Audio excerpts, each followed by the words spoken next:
Mic is on. I am not muted. I see audio feedback. Does anybody else hear me? Muted. Not muted. Xavier said I'm muted. Wojo said I'm good. Okay, I think the cable on the mic might have been loose then. Brand new setup, guys. I moved about a month ago. I'm in a brand new setup. Hopefully, the mic should be in a position where the audio is much, much cleaner now. Hopefully. We'll see. But apparently, it's also in a position where the cable disconnects. You know Reaper, what up, man? How you doing? Wojo, by the way, so I said, so I actually did like the whole intro, and then apparently I was muted, of course, but hey, it is Zennial Gamer back from the dead, guys. Long time no stream. Long time no stream. Wojo dropping the member chat saying welcome back. Wojo, thank you very much for continuing to be a member, man. I appreciate it. Seriously do appreciate it, bro. And today's going to have some interesting announcements. A few of you saw this in Discord already, but we'll be talking about the status of my account. Epic 7. So we're going to be playing a little bit of Raid later, as you guys can see. Sponsored stream. I will tell you guys, 100% true. I know that my last two videos were sponsored, and the stream is sponsored. Coincidence of timing. Literally had planned on starting to do videos about 2 weeks ago, had planned on doing the stream today. It was just coincidental timing that it worked out.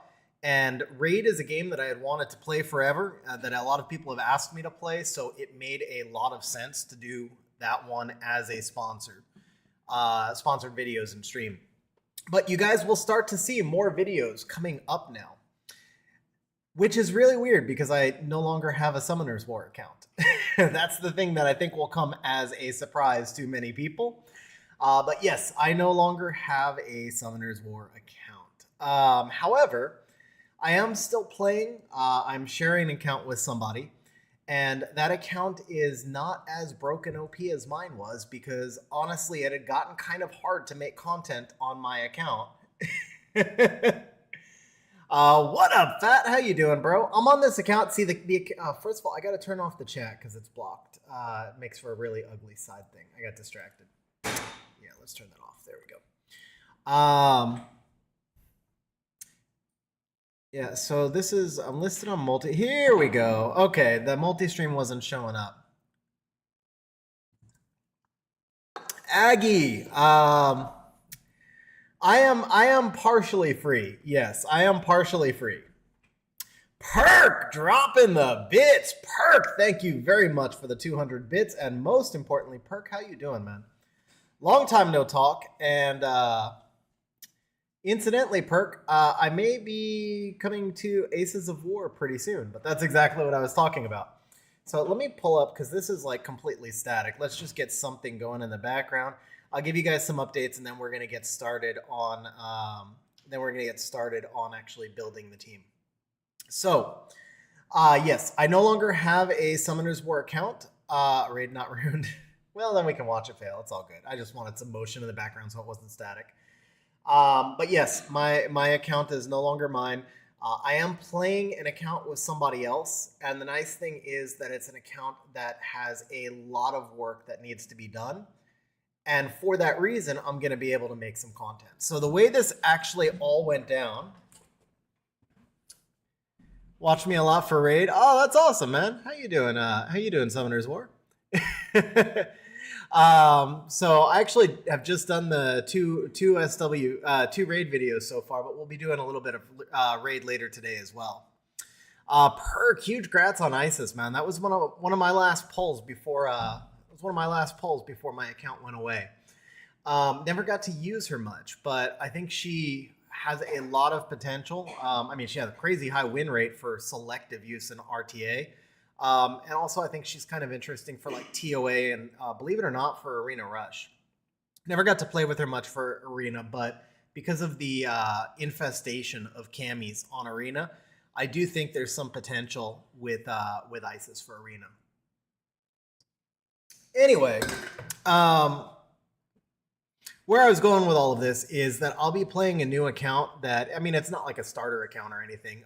It's an advanced account. It's had G1 and RTA, but it got the G1 on the basis of just being crazy fast. It did not have a deep box. It does not have deep runes. It does not have farming teams built. So there's the potential to do a lot of content. And the way that this all came about a month ago, I actually left Skyfall. I did it kind of silently, no big announcements outside of the guild. But I had been, ever since we won Legend, I had been finding it hard to get motivated on things in Summoners War. We hit the goal that we were working for years. And at that point, I started missing actually making content. I had not really been able to make content for a very long time, because being in a Legend competing guild, you really can't expose chat, and you certainly can't make content around Siege. I tried a couple of times and wasn't really well received because I had to make content on old meta stuff and so forth. So after we won Legend, regular season turned into a boring grind, which also meant that I didn't feel super prepared for the next tourney, and I couldn't make content anymore. And I don't know, it just, I was just getting restless. RTA had evolved into a place where on my account I was not enjoying it. Apparently Dragons is not ruined either. Giants only. Okay, I just saw that, yeah. But anyway, RTA, the current meta, the bruiser meta, kind of suits my style, but I was burnt out on it. I was burnt out on a lot of stuff. I needed a break, and what I actually wanted to do was make content. And I couldn't do that on XG. So ultimately, after a while, I left Skyfall and I went to APOC. And the idea in APOC is obviously a much more relaxed guild, is that I could go there and I could kind of make some content. I was only there for a week, and I pulled Yun Hung, which the run on XG over 31 months was just absolutely absurd. Over 18 months was absurd how many LDs I was pulling. And it kind of, the last one there, I had pulled Jessica the week before, which was one that I had really wanted, but super Siege relevant. And then I pulled Yun Hung a week later, and the Yun Hung literally came from one random scroll. It wasn't even a purchase scroll or anything, just one scroll dropped from like a collab dungeon. And it didn't excite me the way it should have. Like, I got excited for 5 minutes, and then I didn't even have the motivation to like rune her, because I was like, oh, it's just an RTA mon. And it was at that moment I realized, okay, yeah, I need a change. So XG went away. The account went away. I took a little bit of a break, and then I started to figure out how I could come back and kind of make content while I did not have an account. So here we are. That's kind of the deal, guys. I actually still wanted to make content. I want to make some videos. I want to do some educational stuff. Going to be a little bit interesting since I don't have my own account to do it on, but I do have an account that I'm sharing. As I said before, I think that account has the potential to make a lot of really interesting content. And then obviously there are going to be opportunities like today. And that bridges us into today's stream, where we're actually on Chad's account. So Chad is a Skyfall member, so former guildie. And today we're going to be building him Punisher script team. And this is one of the videos that people had asked me to make for absolutely ages. I never made it, in part because it's Seishizo's team. And I know Sei doesn't really do instructional videos quite the way I did, but he built the team. He made multiple videos on it, so it felt kind of like a ripoff to like just make his video over again. And also, I just wasn't making a lot of content for quite a while. But I'd say this is probably like the number one thing that has been requested on my sadly a guilty. Nice. So it's probably the number one thing that's been requested on my channel for quite a while, and so that's why we are starting here today. What up, Gilver? How you doing, bro? Good to be back. And Chad, by the way, thank you very much for the Twitch Prime sub. Gilver, yeah, so I'm sure that I will tell the story a couple of times during stream, but since I just told it now, I'm just going to give you the TLDR version. I no longer have a main account. Yes, so I no longer have a main account, but I do believe that I'm actually back to content creation, ironically, in part because I no longer have a main account. My account had gotten really strong to make relatable videos. My runes were too deep. I know it's first world problems. I know absolute definition of first world problems, but it had gotten difficult to make relatable videos. My runes were too deep, my box was too deep, and I couldn't do anything around Siege because I was in a legend competing guild. So I also didn't have time, to be fair. Like I've been struggling with time for a long time, so videos kind of went away, and now I'm hoping that they're coming back. Nothing crazy. I do intend to kind of take some of this time away from Summoner's War to like spend more time with family, enjoy the new house that we just moved into. New house is absolutely freaking crazy. That'll be one of my next videos. I'm going to do a house tour. We moved about a month ago into what's about as close to my dream house as I'll ever be able to afford. Obviously, not the dream house because, I'm not rich enough to afford the true dream house, but this is probably as close to the dream house as I'll ever be able to afford. It's an amazing place. We are super stoked to be here. So I'll have a video on the house coming out, and I will have some more content starting to come out maybe about once a week going forward. Maybe like 2 videos a month and 2 streams a month, or 3 videos in a stream, something like that. I'm going to try and just like set my goals realistic to just like something maybe once a week. All right. So let's see. So Chepikin, ready for the Siege tournament. So if you caught that part, I don't have an account. So at the moment, not ready for the upcoming Siege tournament. We'll see if I wind up playing in it or not. But yeah, XG was ready. The account was ready. All right, so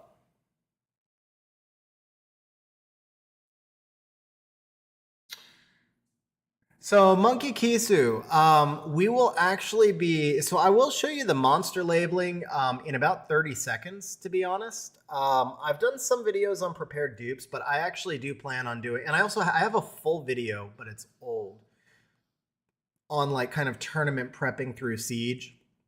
But we're gonna, well, let's go one thing at a time. I'm actually gonna show you the monster labeling that I used when we set up for the Punisher script team. So let's start here. We know that we need the Sonya, Brandia, Patrick. Man, it's been so long since I built this team. A lot of times I would cross-reference the stats off of XG. I can't do that this time. So it'd be Fire Ezio. And let's see, we need Sonya. Okay, we'll use your 3rd Sonya. Good, that's skilled up. Julie, we need the Julie. I'm going to assume there's multiple Julies here. And if so, I'll just take the last one. I can. All right, who am I forgetting? So it goes Liam. I'm forgetting Liam. Okay. All right, and then this will be the higher attack power. And then our attack order here is going to be... Brandia is not part of this team. No, Brandia is not part of this team. Who am I forgetting? I'm forgetting someone. Amodasi with the raid. Bro, thank you very much for the raid. Very much appreciated, man. Is it a good idea to do fusion skill ups or a waste of time and resources? Chepikin, if you are free to play, I probably would not do fusion skill ups for monsters that you're not using. I would definitely do fusion skill ups for monsters you are using. If you are not free to play, then fusion skill ups are a great value because you're basically saving devils, at least on the 5 stars. All right, we are going to actually pull up, it's been a while since, let me just pull up my spreadsheet because it's been quite a while since I've done this team. Got to be like 6 months or more since I've built it. I have a pretty cool spreadsheet, which is available in my Discord, by the way, guys. It breaks down all my PvE teams. Seek, that's who I'm forgetting is Seek, okay. Yeah, now I remember, okay. I'm gonna guess that this one is built for spiritual, but maybe not. Okay, cool. Amodasi, I'm streaming on YouTube right now. I should be on both. I started doing dual stream. since I think that Twitch loosened up their terms of service on it. YouTube is kind of like always going to be the home base because that's where I started, but it does make sense for me to stream on both. All right, so when I build a team, the first thing that I do is just get all the monsters lined up in place. Now, I'm sure most of you guys know this, but monsters that are on equal speeds will act in order of closest to the left. So I put everybody in the correct order. So in this case, your first action is actually Julie, and then it's going to be followed by Seek, followed by Sonia, Ezio, and then followed by the Liam that will just make sure to build one speed less. And then this is going to fail, but I don't really care. I just want those monsters locked into place. Now, you were asking about how I do my monster marking. So I will show you my actual marking system on XG, the way it went. For 1, I marked Cleaves. For 2, I marked Bruiser. For 3, I marked LD5s because I had 33 LD5s. For 4, I marked Siege and Arena Defense. And for 5, I marked PvE. So we're not going to remark Chad's entire box because that would be freaking miserable for everybody, most of all for me. But we are going to throw these monsters in here for the PvE side. 33 or 34. Might have been, I think the Yunhung made 34. Yeah, it was 34 right before I got rid of it. Okay, so now we're going to go back and we're going to find the same monsters that we just searched up and we're going to mark these out.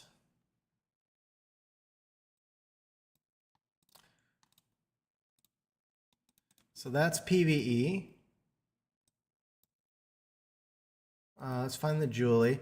And then also whenever there's dupes and I'm using monsters in, I'm using monsters for PvE, I always just put the runes on the last dupe since that's the one you're least likely to use in Siege. So it saves a couple of mana that most high level Siege players really don't care about or need or to worry about, but still waste not, want not.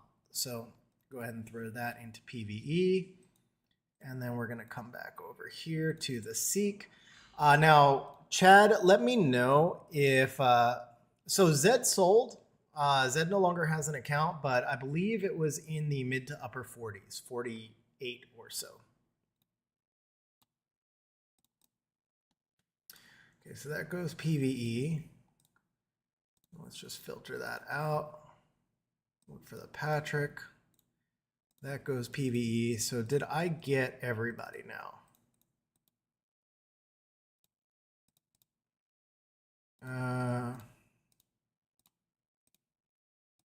Yeah, that's good.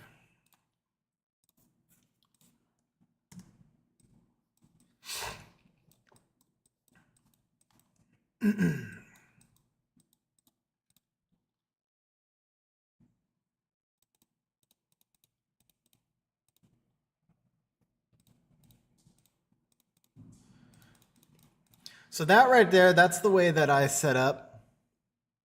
Let you know. Oh, I'm sorry. Let me know if the Seek is a spiritual realm build or if I can use the Seek. I mean, I'm using the Seek either way, but let me know if he is something special. Also, let me know. Unable to proceed. Woo! It's auto-engraved. Okay. When was the last time you saved? August 23rd. Am I good to save runes? Do you want me to save runes? I guess let's start with that. Or do you want me to just run it?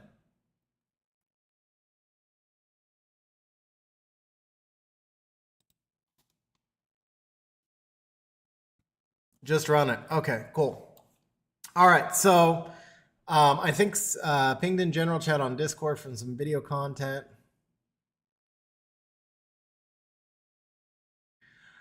Yeah, Wojo, I saw that. I didn't get a chance to answer yet. So main reason I didn't answer is because I'm not sure.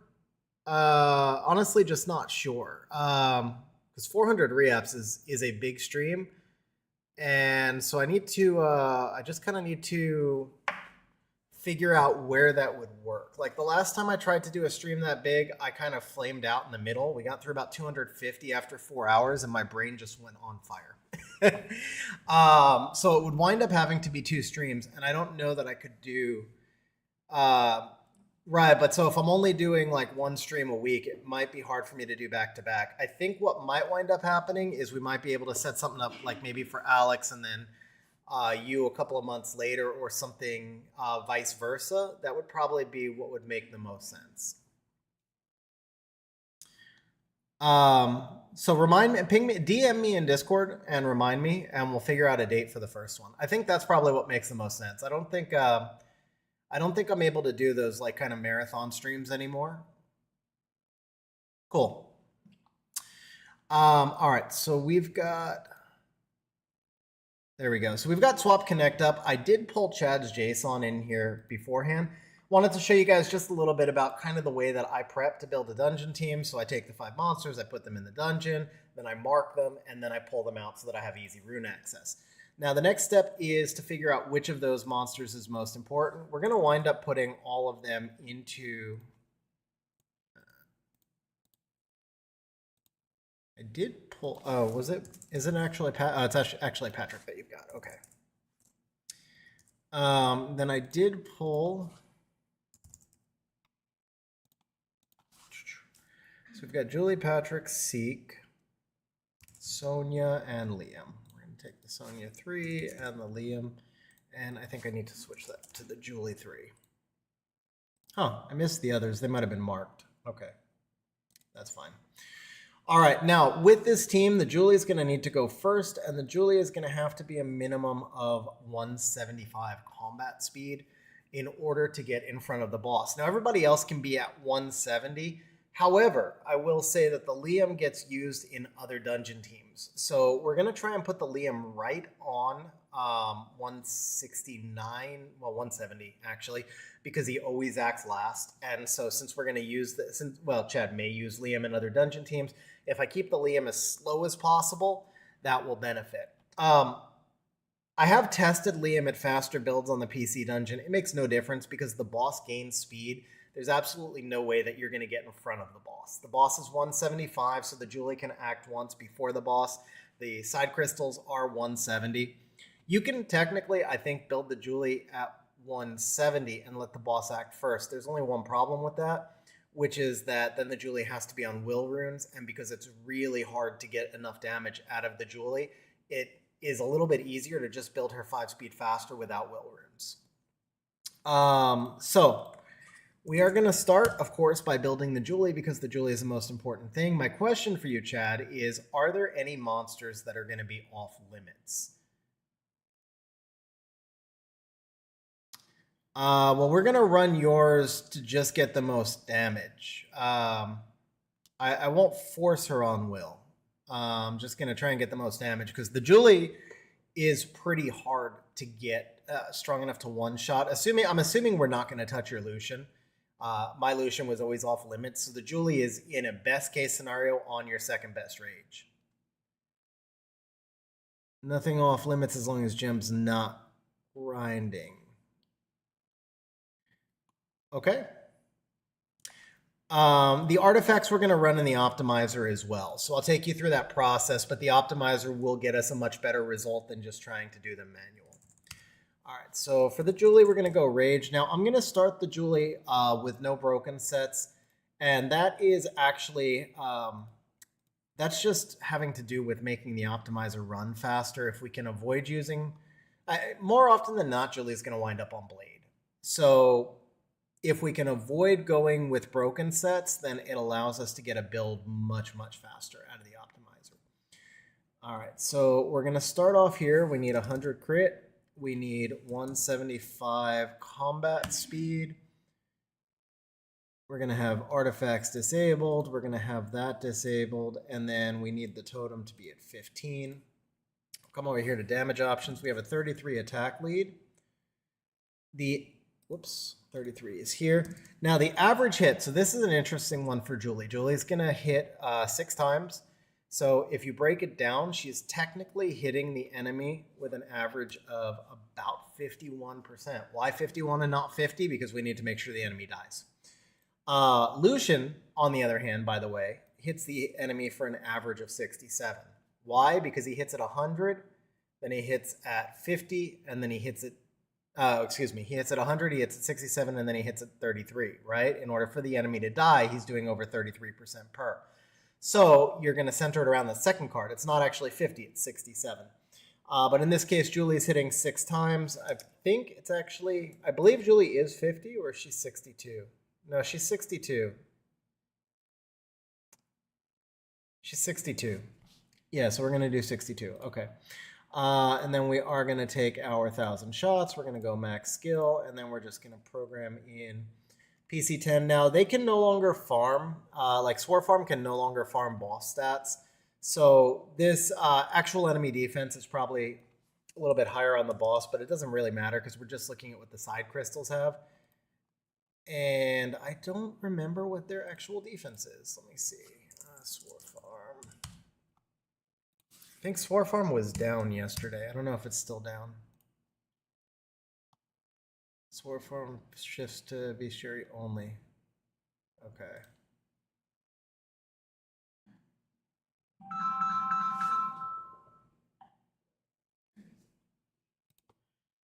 Huh. That's a big loss, losing the dungeon stuff. Okay.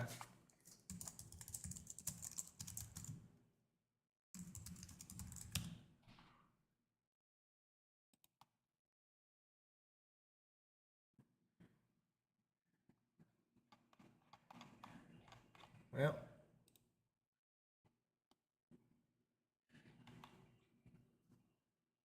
I don't know of a website off the top of my head. That's a big loss on the Swore Farm side. But we'll just go with 1,400. It's going to be in that ballpark. So let's go ahead and apply. We'll start the Julie build. And then you notice that I stop it very quickly. So if you get too many builds returned on swap, swap's going to crash.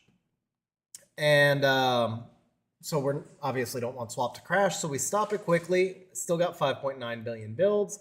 And then I'm going to sort by damage, and that just gives me a damage bottom. So my damage bottom is 2660, and now I can re-optimize, and I'm not going to get overrun by builds. And that actually is my final build is 2660. 184 on the speed side. Now, let's tweak this a little bit further. What up, Pete? How you doing, man? Let's tweak this a little bit further. We're going to take broken sets off, and we are going to go to max gem, max grind with speed, attack, crit rate, crit damage.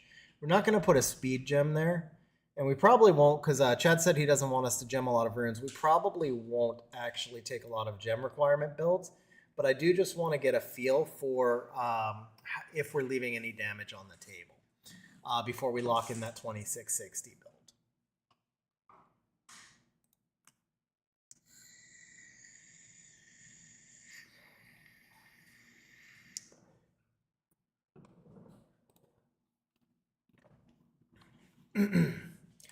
All right, so I'm only seeing builds coming out about 17 higher, give or take.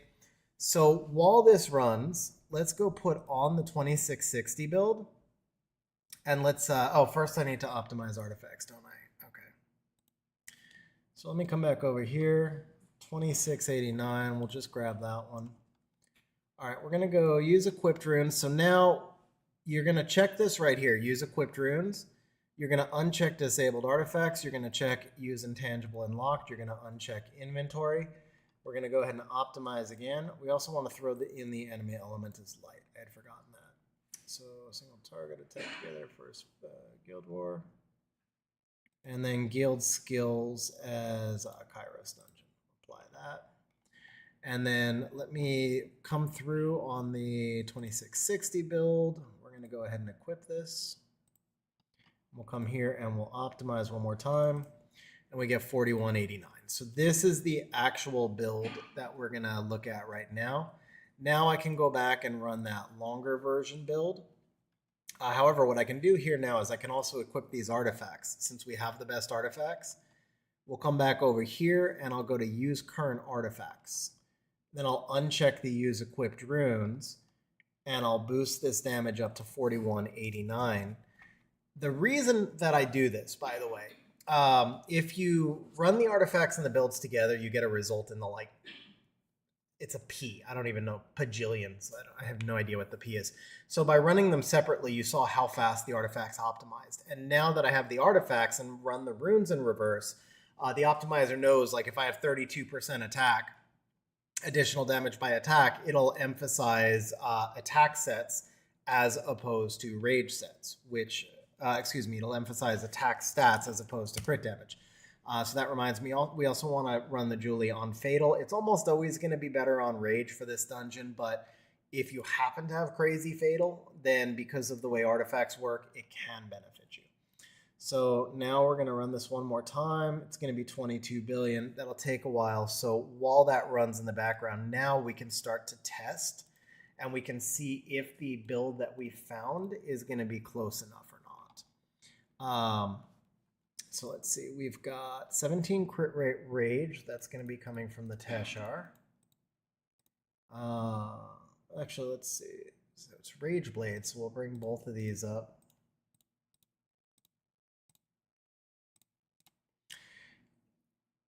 Slot 5 is going to be a 23 crit damage rune.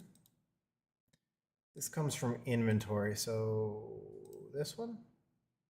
Under 5 res? No, over 5 crit rate. This one, 61 flat. All right, we've got a slot 4 rage off of Teshar.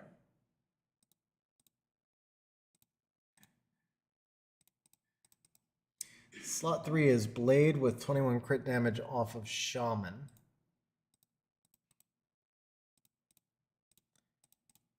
Slot 1 is a 41% attack rune. That's pretty solid. Recent video, I don't think so. I will say, so I've got a video, it's called Swap Series 1. It shows you how to get the JSON in Nox. So you can use Mumu Player now and skip a lot of the garbage, like the hoops that we used to have to jump through. If you just go to Mumu Player and then follow the instructions in my video on how to configure the proxy, that's all you need to do. It'll work a little bit differently in Mumu, but it will get you really, really close. Like slightly different commands, but almost exactly the same thing.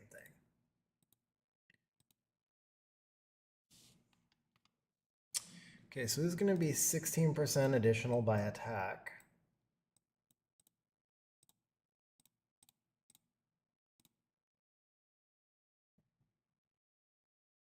Oh, wrong side. This one. And then we go attribute. And for this one, we actually are just going damage on light. Interesting. You almost never see this come out damage on light, but I guess it's because it has the triple additionals with it.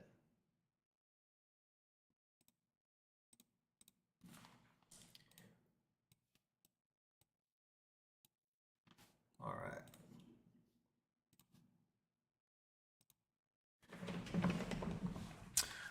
All right, so that is the Julie. Now, I just want a few fodder monsters.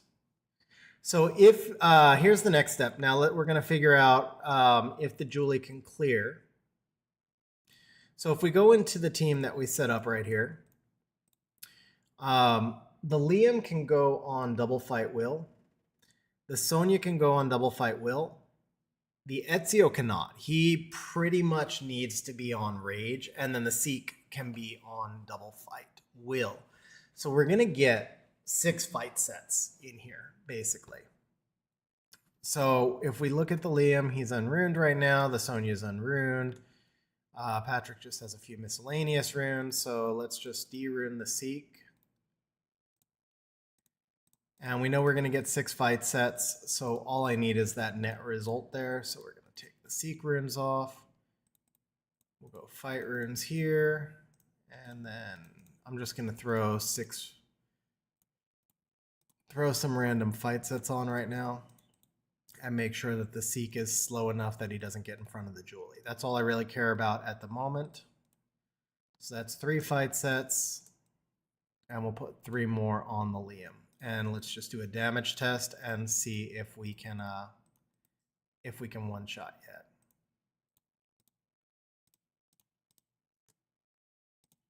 Oops.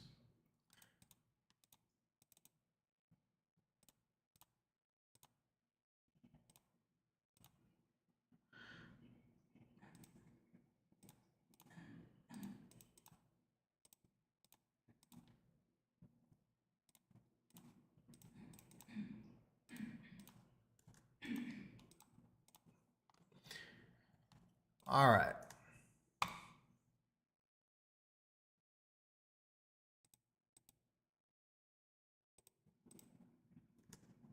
Oops. Huh. I didn't mean to go through a repeat battle, but I also didn't see what happened there. Strange. I think I put the runes on the wrong Julie, maybe? All right, but I did want to go through here because I just wanted to do it manual. Yep, that was the wrong Julie. Okay.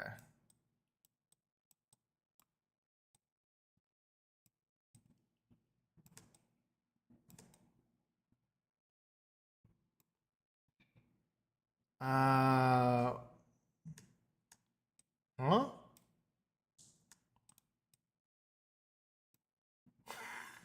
Okay. Interesting.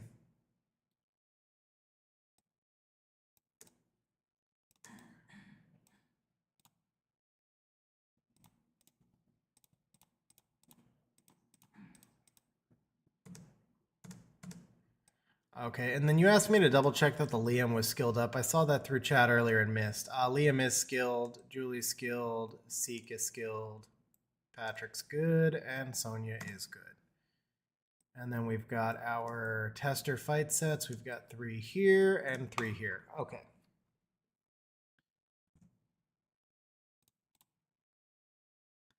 Okay, that's good clear.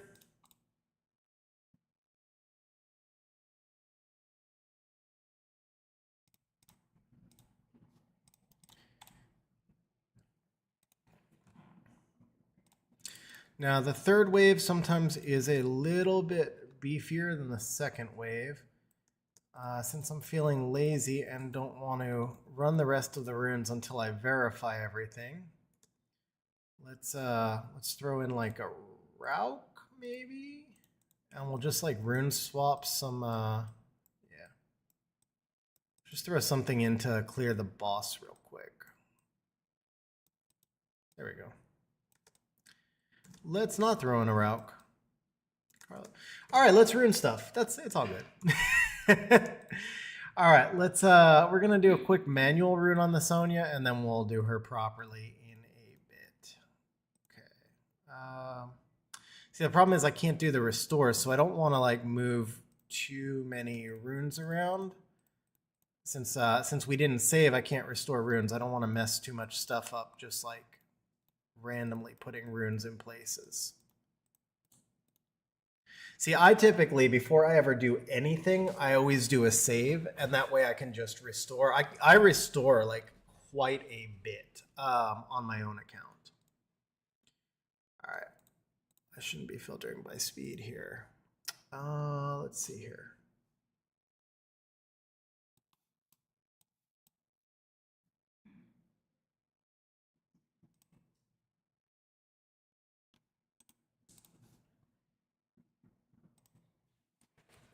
Just a reminder, guys, by the way, if you're enjoying the stream, remember to smash the like button if you're on the YouTube side.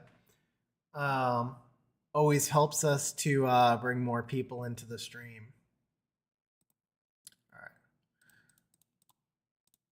Crit rate. How's this a moth? Okay.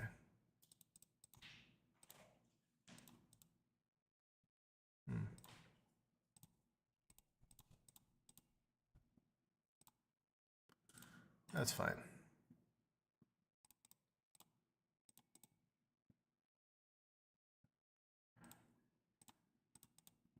For right now, I just need to, all right. You know what? Let's go ahead and just optimize the Sonya. It'll be easier that way. With me not wanting to break stuff.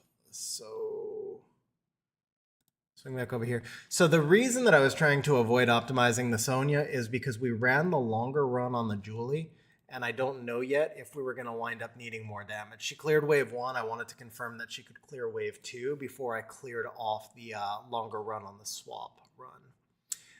But let's see here. 4239. We'll go ahead and just leave this up. Also, I didn't grind anything on the Julie build, so there's probably a little bit of room. I know, for example, one of her artifacts could be converted into more additional damage. There's probably more than enough room to boost the Julie, even if she doesn't clear the third wave. I think we're pretty safely over the threshold. So we probably don't need that additional build, but we are going to leave it there just in case. What dungeon do I think have the highest value? Honestly, it's a mix. Necro doesn't get farmed anymore because Necro Abyss takes too long, and as a result, I think a lot of us are starting to lag behind on the quality of Will and Rage runes, which means Necro is oddly enough gaining some value. But you can get a lot of Will and Rage runes from Dimensional Raid.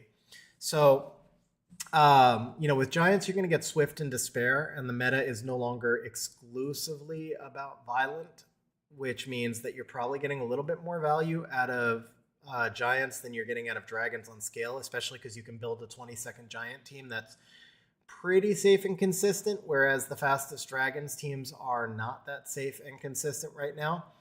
But the reality is that you pretty much need to be farming a variety of dungeons. Like right up until the end on XG, I would say I was farming Dragons about 30-40% of the time. I was farming R5 Dark and Light Beasts about 30-40% of the time, and then I was farming artifacts, usually more Steel Fortress than Punishers because I was siege oriented, but a little bit of both, about 20%, 25% of the time. And so you pretty much need to have some level of balance in your farming. Depending on what you're trying to accomplish in the game, you might weight Giants a little bit more, you might weight Dragons a little bit more, but generally speaking, you need to have some level of balance in between like Giants and Dragons on your Rune side, and then like Light and Dark Beast and R5 on your Gems Grind side, and then you definitely need to work in artifacts. I think that's where a lot of people just are deficient. Like they don't, especially because artifacts were really difficult to farm for the longest time. So a lot of people just simply never farm them at all. They've gotten a lot easier between cell exclusion settings and them dropping fully rolled and everything else. Artifacts were not that bad. And honestly, at the end, I actually felt like it was less work for me to farm artifacts than runes because I didn't have to roll them. But people still have like this trauma, I think, and they just don't farm artifacts enough. And then also, like I said, R5, Light Dark Beast. That's the other thing. A lot of people don't farm enough. They neglect their gems and grinds, which are really the most important thing in the game. Even still more important than artifacts, in my opinion, is still the gems and grinds on runes. All right. Let's go ahead. So we're going to take a look at the speed tune. So now here what we're going to do is just flash the Julie out and in. That was, I think we ran it on Julie 1 by mistake. We did. So the Julie came out at 184.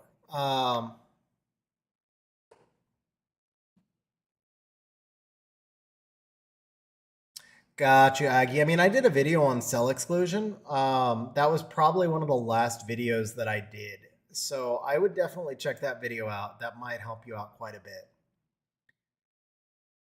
All right, so the Julie came out super fast. That gives us lots of breathing room, which is nice because the Seek is actually always really hard to build. He's easy to build. He's hard to build slow enough. His stats here basically don't matter. We're just going double fight will, and it can literally be pretty much any stats. What we actually want to do is give him really crappy, low quality stats. No joke. The problem is his crazy high base speed actually makes it to where he's hard to tune behind the Julie. And so the fact here that we're able to go up to 184, that's going to be really helpful. We don't need 100. Yeah, well, we will take 100 crit rate on the rare occasions he derps. It is good for him to have some crit rate.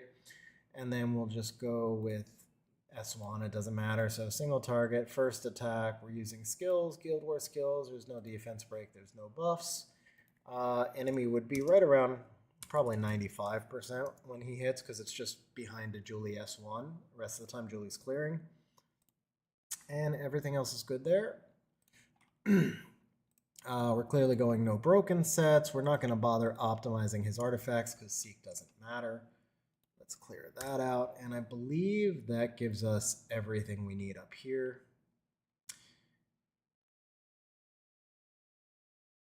Huh, you know what? I ran the Julie and I forgot to use locked runes. We built that Julie. Well, it didn't matter. Yeah, because nothing's locked because it's a fresh import. Yeah, never mind. Okay, now the Julie was run properly. Okay. All right, damage-wise. Now, the Julie we're going to build a little bit squishier. Everybody else, we would like to be a little bit tankier on this team if we can. We don't always have that option, but with the Seek, we definitely have that option. So we can go 70,000 on the effective HP side. That's just because the boss is going to get in a hit or two, so the longer we can live, the better. Okay, we get 5,400 damage at 70,000. We get nothing at 90,000. Hey RB, have a good night, bro. Thanks for hopping in on stream. I appreciate it, man.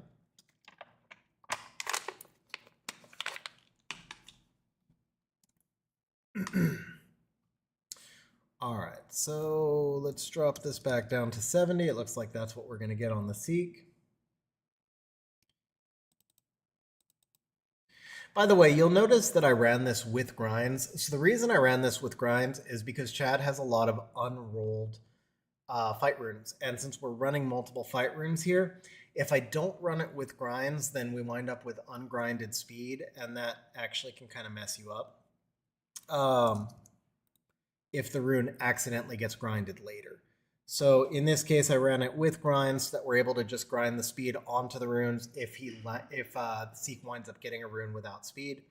Didn't wind up being the case. However, this rune right here is too good to put on Seek. So we're going to go ahead and exclude rune 1799. We're also going to exclude the Julie over here.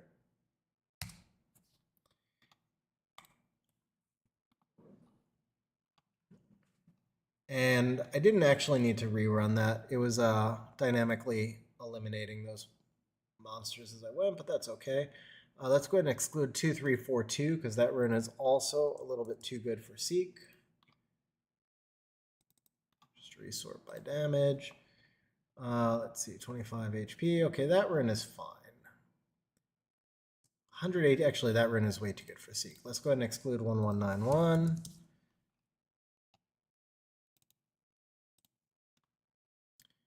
All right. Yeah, that rune's trash. That's perfect. 110 on a slot 5. I can deal with that. I don't think that's really necessary to be on Seek, though. And this one's definitely not. 2123 and 2094. Okay, let's exclude those. 2123 and 2194. Okay, 104, 82, ungrinded. Yeah, this looks much better. But 29 speed, slot 6. No, we are not giving Seek a 29 speed rune. So let's drop that out. One more time. There we go. High crit damage doesn't matter. Efficient slot 5s don't matter. Okay, we've got our Seek build. Perfect. So the Seek's going to come in at 181 speed. We'll come back over to the speed tune and we'll flash the Seek in. So now the Sonya needs to be 171 to 181. Whoops. 171 to 181. Now here's the thing with the Julie. I would have liked to have seen if we could clear. I would have liked to have tested if we could clear. Okay. With the Julie, I would like to know if we actually need the Sonya on fight. If we don't, then we will get a much faster dungeon time. One thing, I meant to mention this at the start. So with this particular team, a lot of people get intimidated because they say they don't have good fight runes. So there's kind of 3 different Sonya builds that you can get here. You can get a Sonya that has like low damage that's not able to clear the mid boss. That will slow you down by 1 to 2 seconds per run, and it'll cause maybe an extra fail out of every 30 runs, like 2 to 3% higher fail rate. Then you can get kind of an OP Sonya That just gets you those extra couple of seconds. Um, but the Sonya that's gonna like not clear the mid boss, that Sonya can be on legitimately trash runes, like just practically white runes that are grinded, fight runes. She can be in almost any fight runes, really. Now, to get the Sonya that's going to clear the mid boss, that Sonya has to be on an absolutely OP set if you're on triple fight, or a pretty mediocre set if you're on rage. So there's a big difference there. So what we're going to do here is we're going to come back to Punishers, and we're just going to drop out the Seek, and we're going to go with just 3 fight sets now. We're actually going to have 4 fight sets because the Liam will be, well, no, we're going to have 2. Well, let's see if we clear with 3 fight sets first. We don't. Okay. So Sonya needs to be on fight. That answers that. Well, let's see if, so now I mentioned I did not like do gems and grinds on the Julie. I assume she's pretty close. I mean, I can get like 9 more attack there. I can't because there's no grind, actually. Crit rate I can't do anything with, so that one, I don't benefit from this. I could gem in more crit damage, but we don't have it. I'm not going to use the immemorial since we already clear. Blade rune, I would pop that, but I won't use your last one. This, I don't think I could grind it, right? Yeah, so there'd be no point in re-gemming it because I can't grind it. And then same deal, I can't grind this. That's not worth legend. All right, so there's actually not that much more that I can add to... RB, I don't think we encountered each other in Special League because I don't have an account right now. But I wonder if you encountered the new person who has my account. I missed your message before. So this is already max rolled, and there's attack percent here. The only thing I could add here would be the 7% attack up effect. I could change it into additional by speed. But that's not going to make any difference. That's not going to make 3 fight sets worth of difference. That only adds a few hits. So I think we just go with the fight Sonya, which is fine. It just, it lowers the difficulty of getting the build when you can go with rage. But let's see what we get with the Sonya. So with fight runes, I'm sure it doesn't matter if we do gems and grinds on these. So we're going to go speed, attack, crit rate, crit damage. I think he renamed though. That's the only thing, RB. I thought he renamed. So I wonder who, that'd be weird. I wonder if somebody else stole the name. That would kind of suck. I feel like I probably should have made another account with my name after he renamed. Didn't think of that. All right, so for the Sonya, let's go ahead and configure ignore defense, single target, first attack, use skills, guild war skills. And then we are going to have attack buff with the Seek and then crit buff, right? So we'll get crit. All of this is correct, and then we're ignoring with guard slash onto light. So we do this. All right, highest damage build is this one. So looking at this off the top of my head, I am going to say that it is going to be really close to one-shotting. With artifacts, this might actually do the trick. Might. So what gems do we need? We need to use a speed gem over accuracy on 1167. That is this rune, which looks like it's probably a re-app target. However, we have enough speed that I can just hero grind it, hero speed gem it, so it doesn't really matter. Okay, cool. And then we're not running sim, right? We're running actual grind. Yeah, there's no sim, so that fight rune is fine. Okay, cool. Let's try this build. So the last of the Seek builds was this one. That's the one we ultimately kept.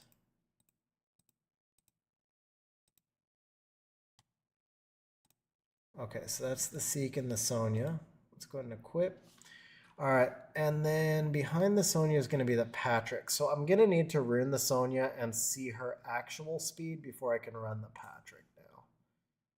So we're going to take the Sonya runes. So along those lines, we may as well do the Seek now at the same time. It's going to be Will 6 with 23 crit damage. Ooh, wait a second.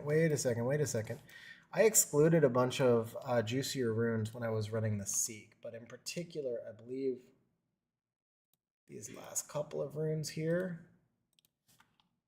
Let's get something a little bit higher energy than this song right now. Okay.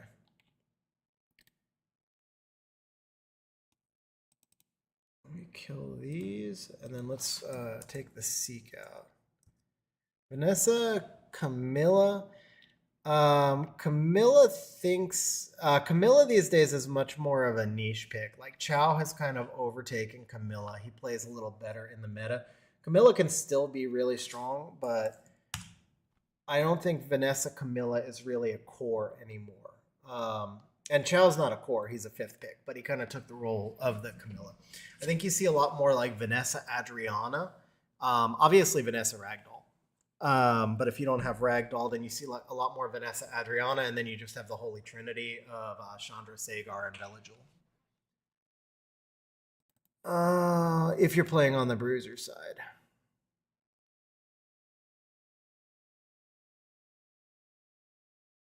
Okay. Probably a Barbara. Okay.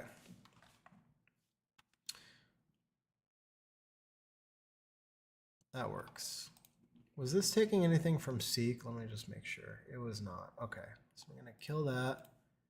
We're going to do that. And now we can rune up the Sonya. 176. Cool. Okay. What up, Shmoo? How you doing, man?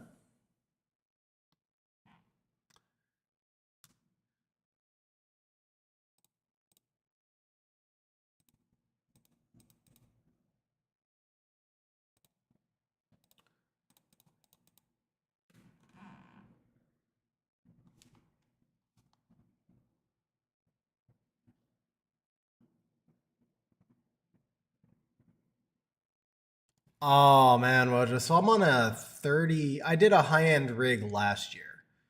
It sounds like you're going a little bit higher end, even in context, compared to where I went. But I'm on a 3060 GT, if I remember correctly. I'm pretty sure it's a 3060 GT and then a i9 13700K, 13th gen. Yeah. This computer was like 30 something hundred. And it's just crazy like how fast they get dated. I'm like, it's only a year and a half ago, and it's already worth half that now. Where am I looking for stats that I need the comp? Where are you looking the stats that you need for the comp? RB, just memory. Just memory. That's why I'm doing, because when I built this team on, for the PC comp,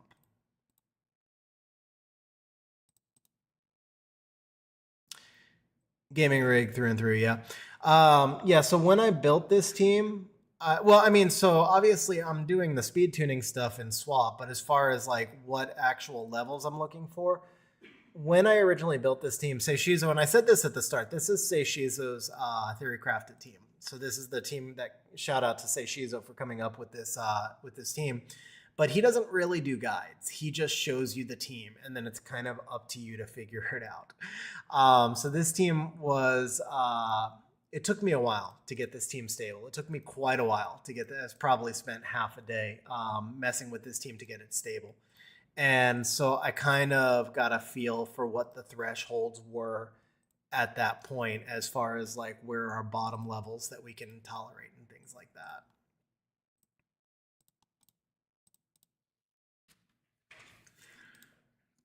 And then I know that, so the one thing is, Seishizo builds one dungeon team at a time, and he puts all of his best runes on them.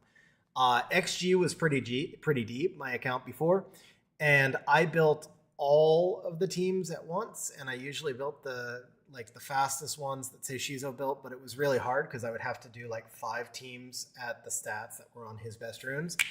And I couldn't do that, obviously, but I could usually get to like 95% of them and like just get the team over the finish line. So that would let me do a lot of what I call threshold testing, because I was like trying to push my team up to get enough damage while I already had like 4 other teams rune that I was trying not to break. And so it kind of gave you a good feel for exactly what the minimum thresholds were. So when I built the PC team, I didn't have the fight runes available to get the OP Sonya that I needed. And I didn't have the rage runes available to get my Julie to one shot without running 6 fight sets. It was actually really hard. Like, I just barely got the Julie to one shot without having to go into 2 other builds that I didn't want to break. And she was on my 3rd best rage set, and that was a tight squeeze. So at the time, I actually wound up with like a 22-second version of this team, which is a little bit slower because the Sonya didn't one-shot the mid-boss. And I had to make some other adjustments to get it stable and make sure that the end boss was getting under 30% so that the Liam would clear.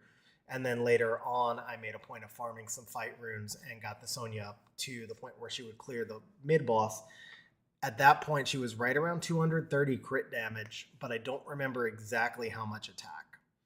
So that's why I'm saying that Chad's going to be right on the edge. I think his Sonya has more attack than mine did and about 20 less crit damage. And general rule of thumb is that 10 crit damage equals 100 attack. So if he's got about 200 more attack and 20 less crit damage, then he may still actually clear that mid-boss. And that cuts about 1-2 seconds off the run on average. So it's Julie, Seek, Sonya, Liam. You're missing Patrick. So it's Julie, Seek, Sonya, Patrick, Liam. Patrick has to be on the big rage set on the team. Patrick is going to be the key. So Patrick cannot get fight runes because Patrick needs will runes, so the boss does not push him back.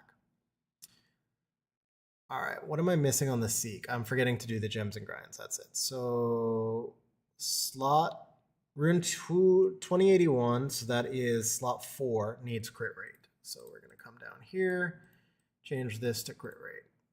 I need 6 to land, or I have to go legend. So I have to go legend, of course. Rip. Okay.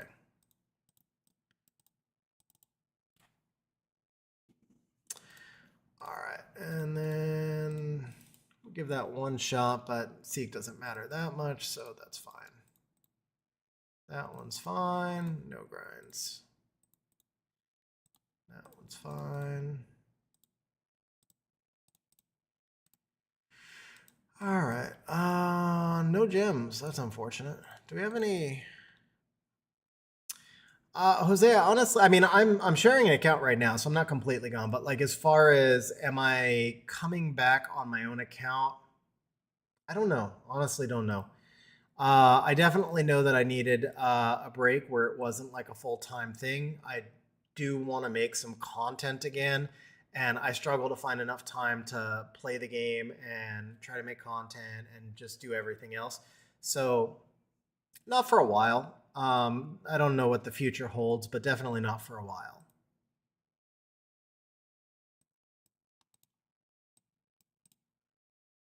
Okay, unfortunate. No, we don't need them enough to buy packs. I mean, if we do we certainly don't need them for Seek. So if we did wind up needing them, I'd let you know. But for right now, I don't believe we do. The only thing that we may need is on the Sonya. I didn't want to have to waste a legend speed gem, but that's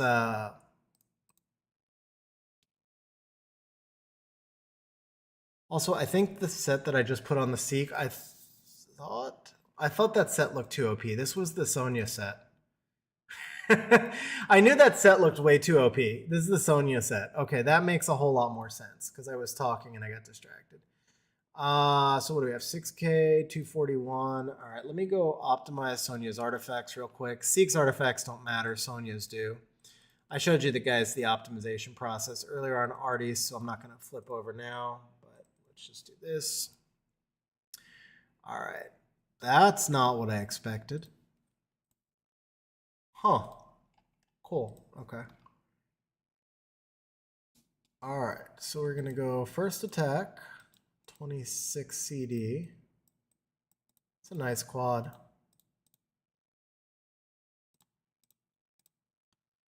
And then CD as enemy is bad. Why are we doing CD as enemy is bad? That doesn't make sense.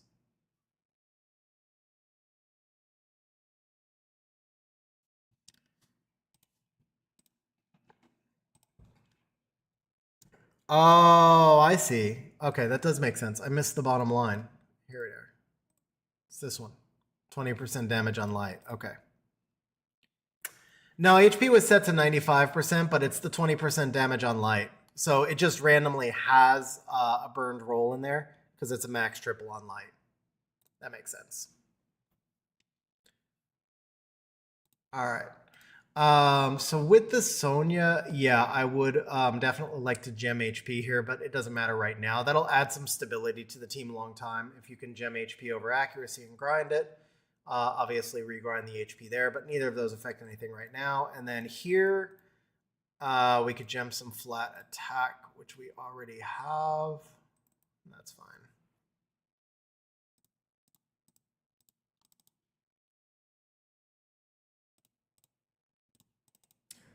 No, there's no rush. I mean, if it's not failing, it's literally no rush.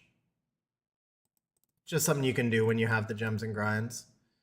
Yeah, 2203. This is a lot of attack. I think she's going to clear. I actually do think she's going to clear. All right, so we got the first three. Let's go take a quick look. Just make sure we're on the right path before I optimize the final two. So, did I forget to put runes on Seek? I did, because I put them on the Sonya. Whoops. Okay. All right, let me do this real quick. Seek 23 crit damage.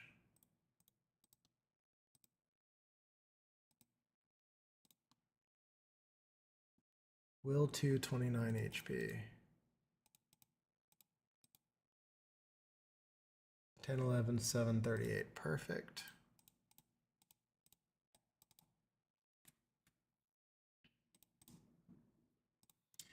Okay, fight 1, 204 flat.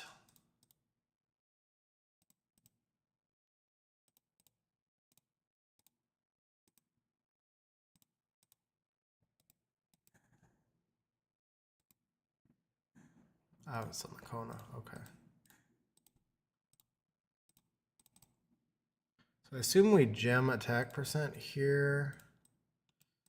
Okay, so you'll want to gem attack percent onto that rune when you can. Certainly not urgent. Yeah, this is Chad's account. Anything on the Seek is not urgent, but every little bit always helps for min-maxing. So you never know when you're going to die with 1 HP or die because of 1 HP. So that 1 HP could have been avoided if you got that extra grind or gem or whatever in. Now the Seek, I actually ran at 70 crit rate, just so you guys know. The Seek only needs, I ran the Seek at 100 crit rate. Sorry, the Sonya only needs 70. The Seek I ran at 100 crit rate because if he derps, he doesn't have crit buff. Obviously, if he laps, then we're kind of wasting that 30 crit rate. But this is really more about, he doesn't derp often since they made the AI adjustment, but he will derp on rare occasions, or he may wind up being in a situation where his cooldown's not up. So I run the Seek at 100 crit rate because he's not doing a lot of damage anyway. And if he is going to hit, we may as well make sure he gets the crit. All right, so yeah, here I would gem in attack. There's no attack gems. And again, for Seek, this is not urgent. If this was Patrick, it would be different. Patrick, we need to get it all in. But yeah, for Seek, there's no urgency here. So when you get a chance, go ahead and just gem attack percent over defense. Over here, gem crit damage. Oh, actually, I kind of say keep the flat HP because for the Seek, I think you keep the flat HP. But grind the HP and defense to keep him alive. And then here you can gem attack percent over the flat HP. This is the most important one because you're leaving 16% attack on the table in each of these two. So he's missing, 32% attack. Those are the big ones. And then here we're just going to go attack. We'll actually take, attack's fine.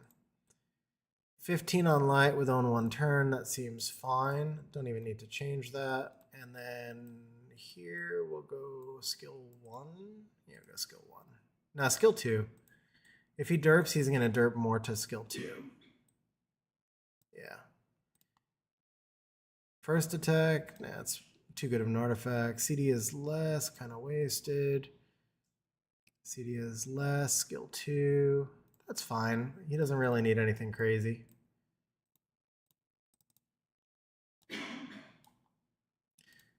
That's fine. Yeah, 15%. That's fine. Again, Seek is not the primary damage dealer here. Patrick is going to be the one that we care about. Patrick and Sonia. Well, Patrick, Julian, Sonia. All right, so we get the clear. Let's just go skill 1. We get the boost. All right, she does miss by a hair. Is what it is. So it's going to be the 21-second version of the team. 22-second version of the team. Is what it is. You will need to get about 20 more crit damage onto her. And I don't think there was really a lot of room for gems and grinds. Yeah, we can't boost that. It's like nothing there, a little bit. That's just HP. We need that crit rate, so nothing changes. You can legend grind this, but you were short by a pretty big margin, so I don't think legend grind's gonna... Even if you get the plus 10 here, I don't think 4% attack is gonna make the difference. It was short by a pretty big margin. This artifact's already pretty insane, and this artifact is actually pretty insane. Actually, this artifact's kind of so-so. You could gain another 10 crit damage on this artifact. Like the 26% first attack crit damage is insane because that's a pretty solid quad. But the 4% defense is kind of wasted on this artifact. And then 2%, the 4% crit damage is a min roll. So this artifact could definitely be upgraded. This artifact could be upgraded, but it's not easy to. I mean, that's a full max triple with attack percent and some crit damage. This is going to be really hard to upgrade. But this one you could upgrade a little bit. And then you could maybe get the max grind on attack percent here. So, I don't know. She might clear, she might not. Also, we're going to lose a fight set on the Liam. Yeah, never mind. She's not going to clear because you're going to lose 8%. You're going to lose 8% on the Liam when we move him to Will Runes as well. So, yeah, 22-second version of the team. That's what we got. And let's go ahead and finish it out. I forgot to make sure that Julie cleared wave 3. I have to do the Patrick first, though, because the Julie's taking a hit, and I need the Julie at full health to make sure she clears wave 3. So let's go ahead and do the Patrick, and then we'll just verify that we're clearing, and then we can finish. The Liam is nothing build. You just put him on any runes, and it doesn't matter. The thing with the Liam is that if his perfect AI triggers, he will literally kill with like any runes that even halfway make sense. And if his perfect AI does not trigger, then he's not going to kill with the S2. So that's why I said his runes don't matter. It's just because he's it's really much more about Patrick doing enough damage to trigger Liam's AI, and then he's ignoring defense, and it doesn't matter. And that's true on dragons and anywhere else. That's true anywhere that you're using Liam. It's not going to matter if his AI triggers, then he's going to kill on anything. So his build is never important. Returning player restarted my account 5 to 6 days ago. I'm wondering how I can auto Necro B10. I've got a consistent GB and DB team as well as a team that can solo me. Stuck in Necro B10. So that's obviously very box dependent. Since you said you're returning, you could have certain monsters. You may not have other monsters. You know what we're going to do real quick, guys? While I answer that question, we are actually going to open these fight runes that I forgot Chad had, because maybe we pull something that upgrades the Sonya before I build the Patrick. So to auto Necro B10, twins, twins being like Martina, well, not Martina, like Shayna and Diva and so forth. For Necro B10, I've got some videos on how to build like the twins teams. Those can auto, but they do need somewhat decent runes. So if you're just trying to beat like an early game quest or something, the monsters that come to mind for me, and I'm going to type these in chat, it would be Acilin, Colleen, and Shangfei. What is the fire? I think the fire panda is Shangfei. So these are kind of like the old school. Did I type that in the right? I think I typed that into YouTube chat. Whoops. Let me put that in the Twitch chat. So to be like Acilin, Colleen, and Shangfei.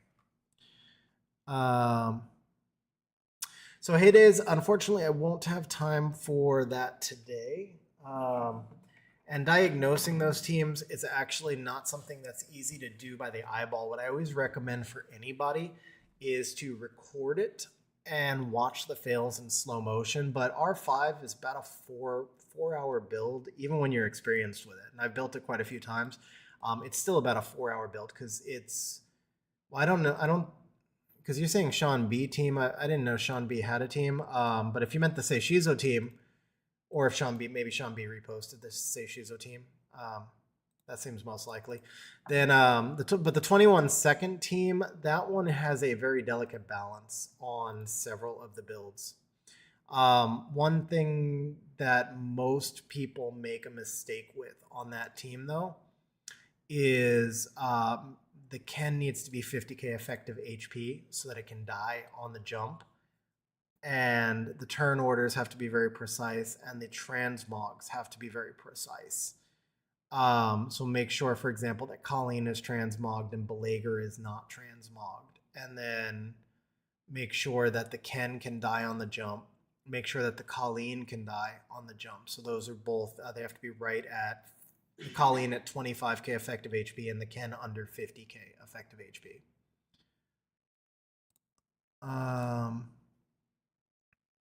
Fight 6, that has nothing special on it.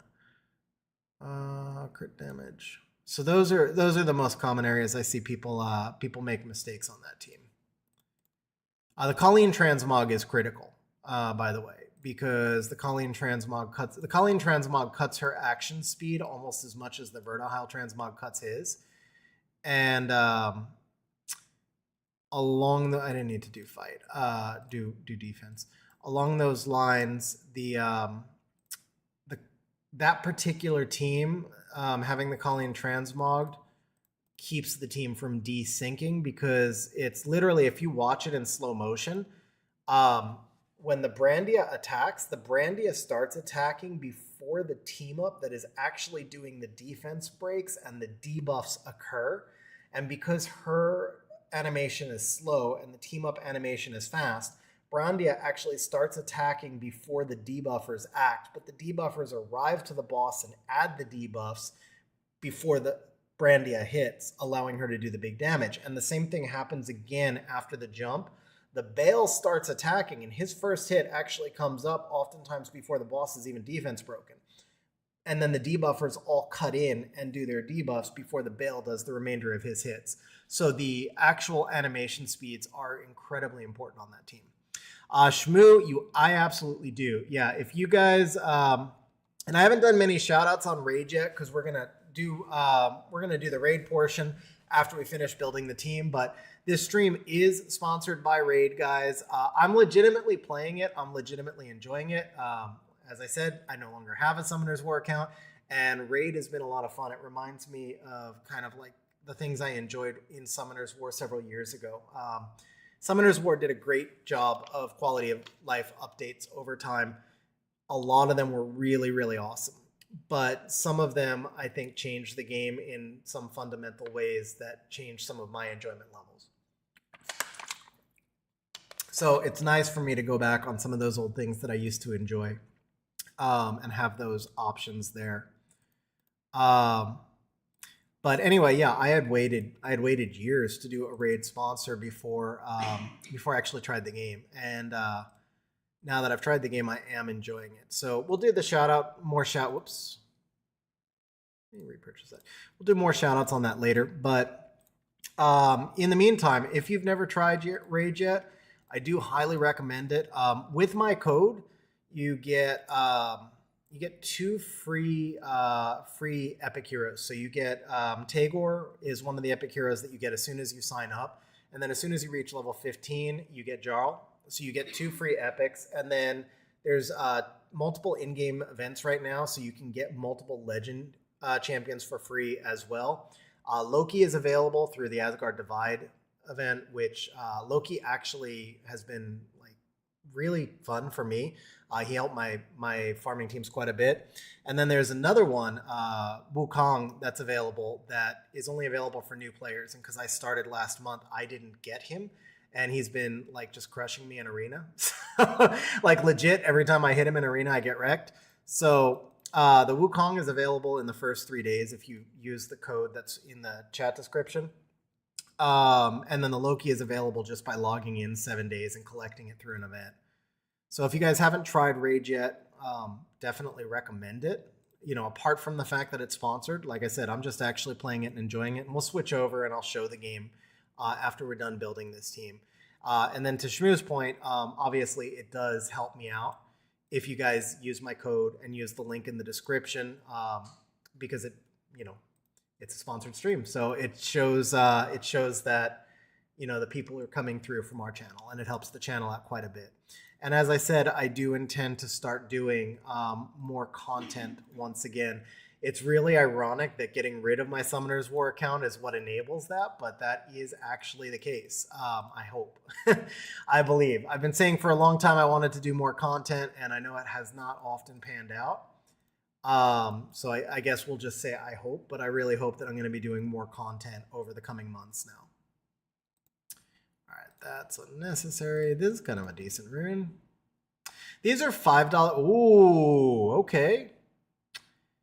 Yeah, now we kind of really need that gem. Could really use the gem there. So these are $5 rune packs, by the way, guys. If you're free to play, obviously never spend money on Summoner's War if you don't have it. But if you're not free to play, this is something that I oftentimes recommend as one of the best values in the game. And here's why. A $5 rune pack. This is $4 with Amazon coins. And there you go. 3-4 usable legends right here. So I wouldn't necessarily get all your violent runes and stuff here, although it's not a bad way to go. But for the runes that you don't farm frequently, like fight runes, like rage runes, this is 30 pulls of epic or, blue or better. But look at how many heroes we get on the $5 pack. About half of them are hero runes. So how many runs would you have to do in Necro? Well, in this case, Spiritual Realm. How many runs would you have to do in Spiritual Run to get that many specifically of fight? Several hundred runs or more. It would be like a full day of farming, basically. And this is what you get for $5.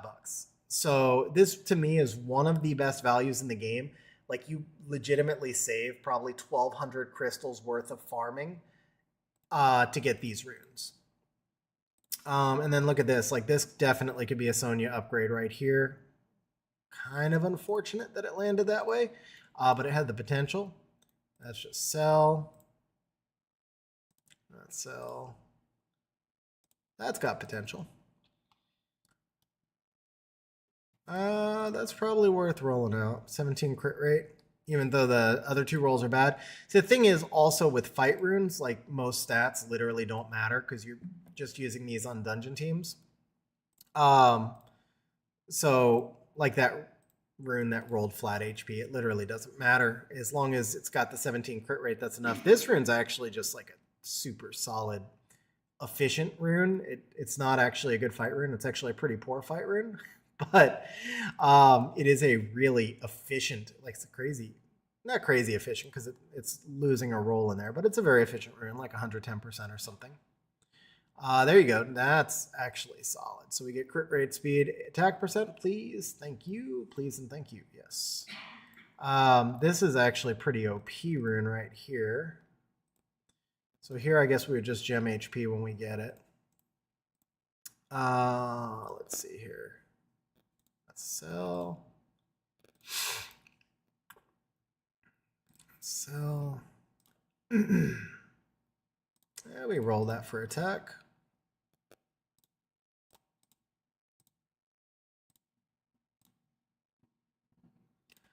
That could be a Mirane rune. Quad speed. Yeah. That's a re-app, honestly.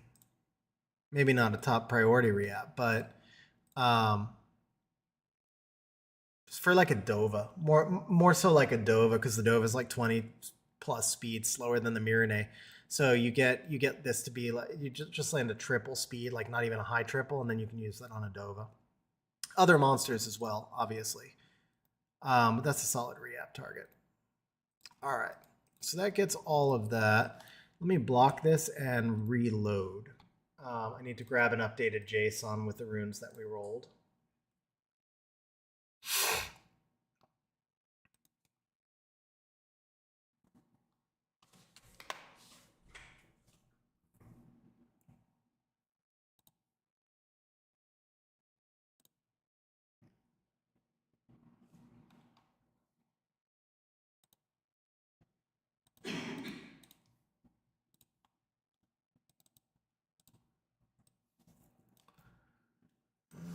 Okay. All right. So we've got the updated JSON. Let's go ahead and grab that JSON, choose file.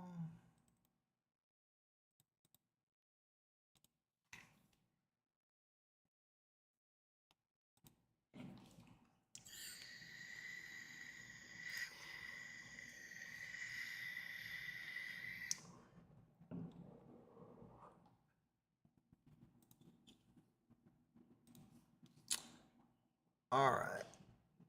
We're going to run the Sonia one more time. Did that import though? Swap Connect doesn't always import. I don't want to have to reformat. Let me see if that imported. It's a glitch in Swap Connect that sometimes it doesn't. So we know we just got that HP rune. It was plus 12. Whoops. And it had 24 and 10. What up, man? How you doing? I'm doing good. I'm doing very good. Yeah, it should be legend. All right, so it was 10 speed, right? Is this the one? Marked as reapps. Yep, so it did import. Awesome. Okay. So let's rerun this. Sonia, we're just going to go back to double fight. Disable artifacts. Well, actually, wait. Yeah, disable artifacts. Enable this. And everything else the same. We'll drop the effective HP. Let's see if we can squeeze a little bit more damage. Oh, let me run this on sim as well. Max speed, attack, crit damage. Okay. 68.5. That is like nothing. 68,500. Let's go sim. So the problem here is that it's when there are no gems, it's not going to add in. It's not going to simulate gems. But 70,000, that does give us a damage upgrade. So, but it wants, well, the Seek runes are fine. I don't care about the Seek. I do care about the Julie. Exclude monsters. Why is it asking for a Seek rune when Seek is excluded? Seek 3. Seek 3. That's different. So 33% attack. Got it. Okay, so we need to switch this up to exclude from Seek 3 and probably Julie 3. Huh?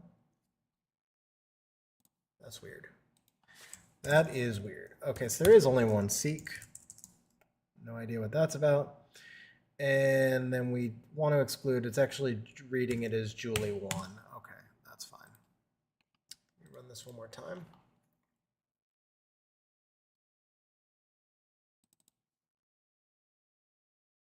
There we go. Okay, so this will give us a little bit more damage. Maybe we can clear on this. Maybe not. I'm going to take 2 of the fight sets off the Liam, or excuse me, I'll take 1 of the fight sets off the Liam so that it's more accurate depiction. And then we'll update the Sonia runes here. Whoops. That goes away. That stays, that goes away. Okay.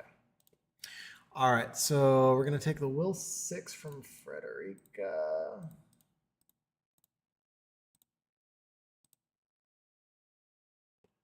Will 6 attack percent. There we go. Will 6 attack percent, Frederica. Did this need any conversions? It did not. So really nothing I can put there. Okay. We'll just do that for now. That's fine. That's fine. Fight 1, 23 crit damage.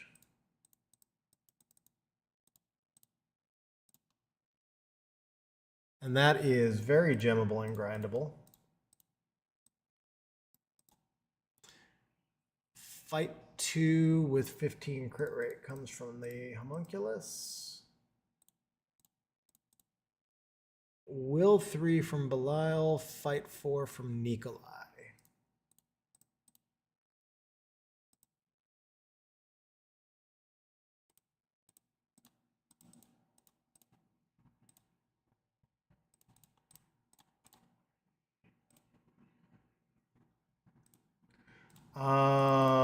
This came out because I ran it on sim, but if there's no grinds here, and there's not, then we can't use that. I need to exclude 1900. Okay.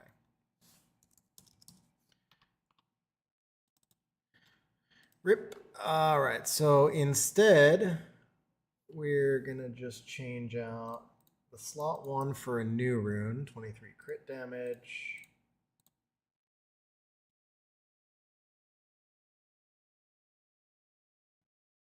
Fight 3 from the homunculus.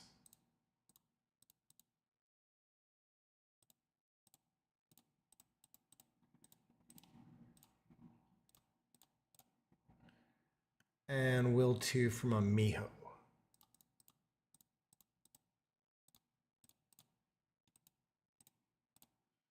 All right, so we are basically staying about even in damage.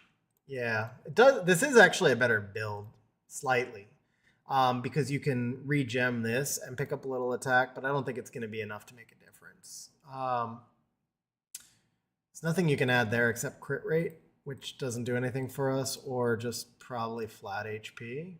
Yeah, just flat HP. I do like that this is a tankier build, so boosts your odds of, boosts your odds of survival on derp runs.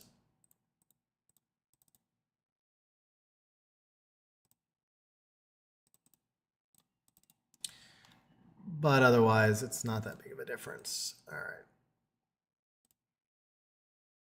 Yeah, you still get the legend grind there. Still can't do anything there.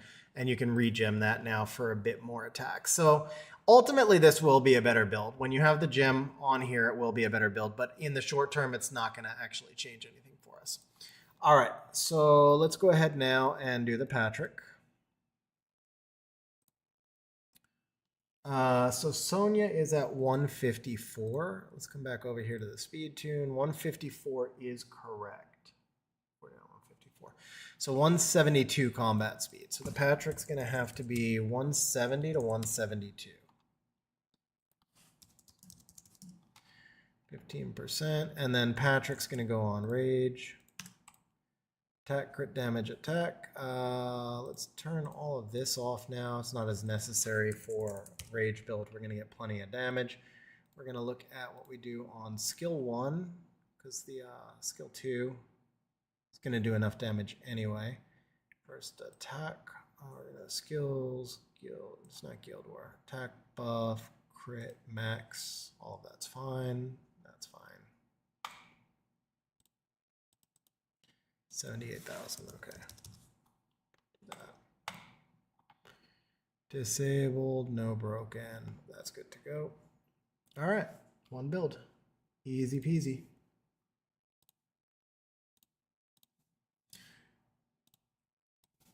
All right, and then here, this is pretty straightforward. We're going to go damage on light on this side. 5%. 16%. 15 with a little bit of crit damage. 16 with attack up. Yeah, we're going to take this one. Pretty straightforward.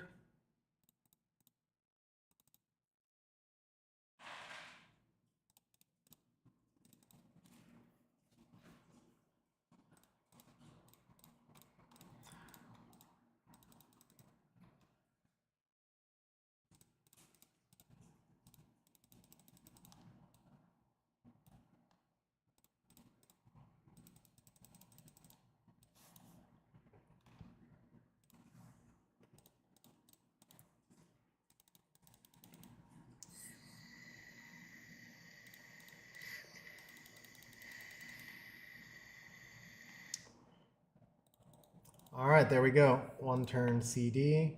So that's fine. And then I'm just going to actually optimize the other side. So we'll go ahead and equip.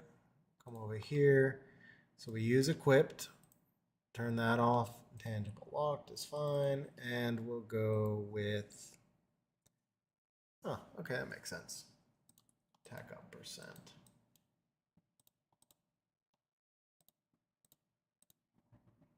CD is more first attack. Yeah, that's pretty good.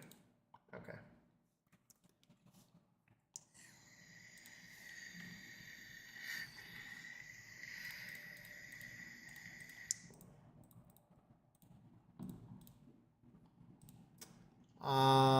But it's asking for a Julie rune.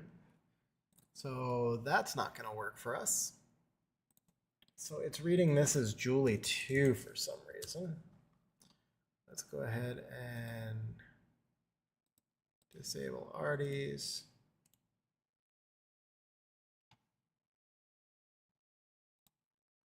Yeah, of course. So exclude 1161 and 1162. Drop the damage to 75,000.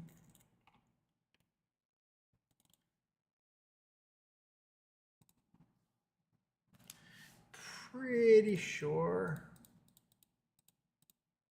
Yep, swap is just losing its mind. So we're going to drop 1158 as well.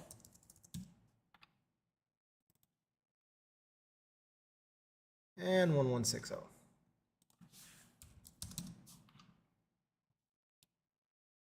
There we go. All right, Rage 6, 23 crit damage. We're almost there, guys. We are almost there. I don't know. This has been a lot more chill stream than past streams. I don't know if this was the greatest welcome back. Tell me what you guys think. I feel like we've definitely been a lot less interaction. Obviously, team building requires a bit more concentration. But as kind of like a first stream back in a while, I mean, it's good for me to be a little chill maybe because it's been a while, but feels a little bit like it's been kind of quiet. So you guys tell me what you think about this format. Like, was it worth doing team building on stream? Is this the type of thing that maybe I should not revisit? Let me know what you guys think. Let's see, crit rate. Some of it also, I'm probably out of the YouTube algorithm because we're not, I don't think we have that many people on stream, right? We have,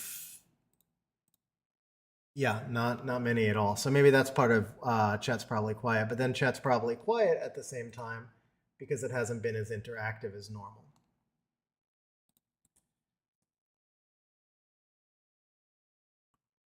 Or maybe it's just because I sold my account.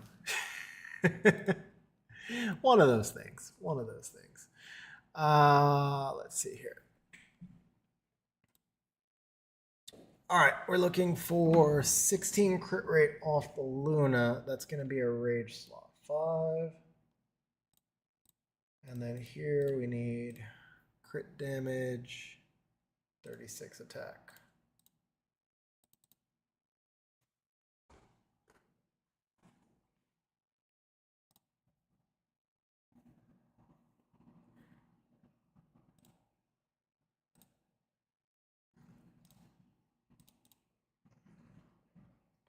The thing is with teams like this, so we did that already. I know what you're referring to, Psycho, kind of like the Seishizo style. That's a lot easier to do as a summary at the end than it is as kind of an ongoing thing because there is a little bit of dynamic testing that occurs in a team like this. For example, we went through and tested if we had enough fight sets with the Julie build that was available. We tested if we had enough fight sets with the Sonya build that was available, which we actually did not.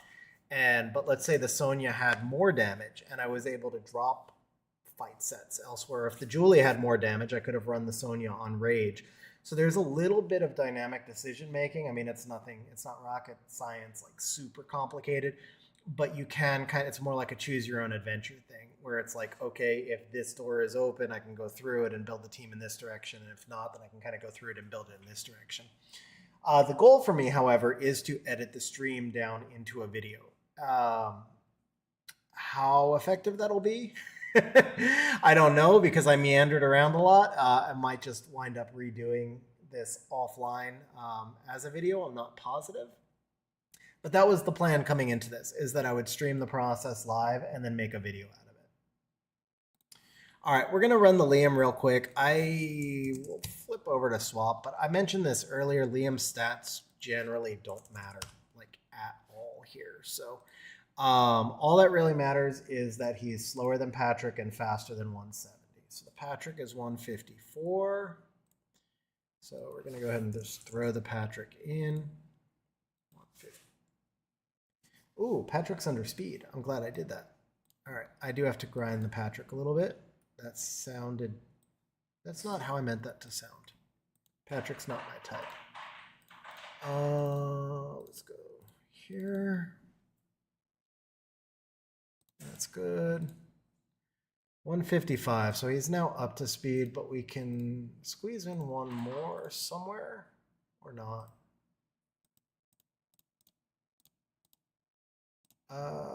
Rage, yeah, that's worth doing. Oh, actually, you know what? Accuracy on Patrick. Land that defense break is nice. Okay.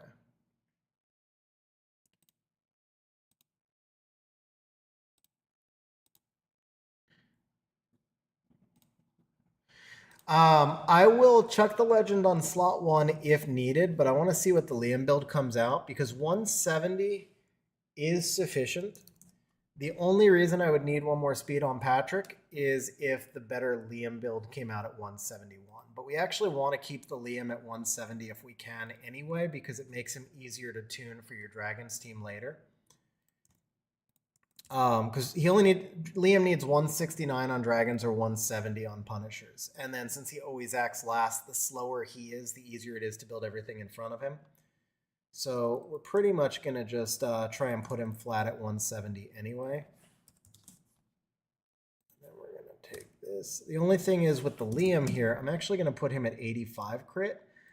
He does, of course, only need 70 for Punishers, but for Dragons, he needs 85. And same thing, since we're trying to make that multi-purpose build. There's going to be single target. It's not first attack. There's going to be attack buff. It's going to be a crit, and it's going to be ignore defense, unlimited power, and we just apply. So we'll go 15,000 damage. That's good enough. And then one other thing with the Liam, I do like, if the build happens to have accuracy, I'm not sad about it because of Dragon's application, where when he derps into his S2, the buff block is actually pretty nice.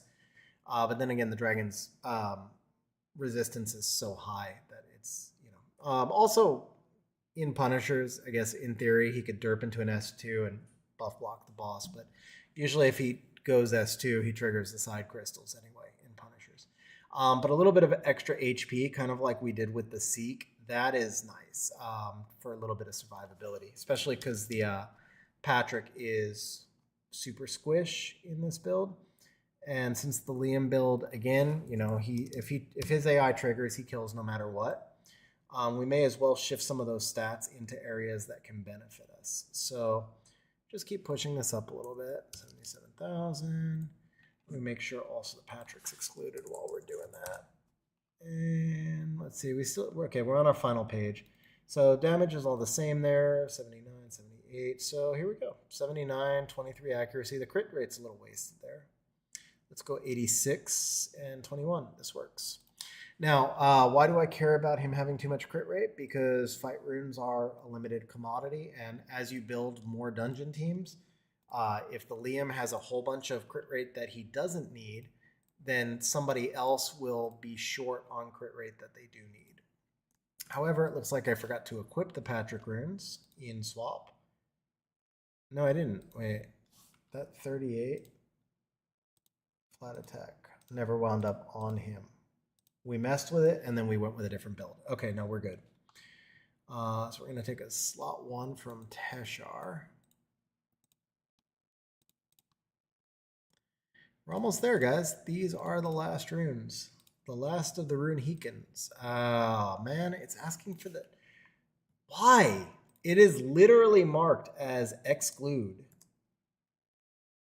Like, I've got both Julie and the rune excluded. I don't know why swap is giving me that result. All right. See right here, I excluded Julie 1, Julie 2, and the rune, and it's still trying to make me use that rune. All right, let's see.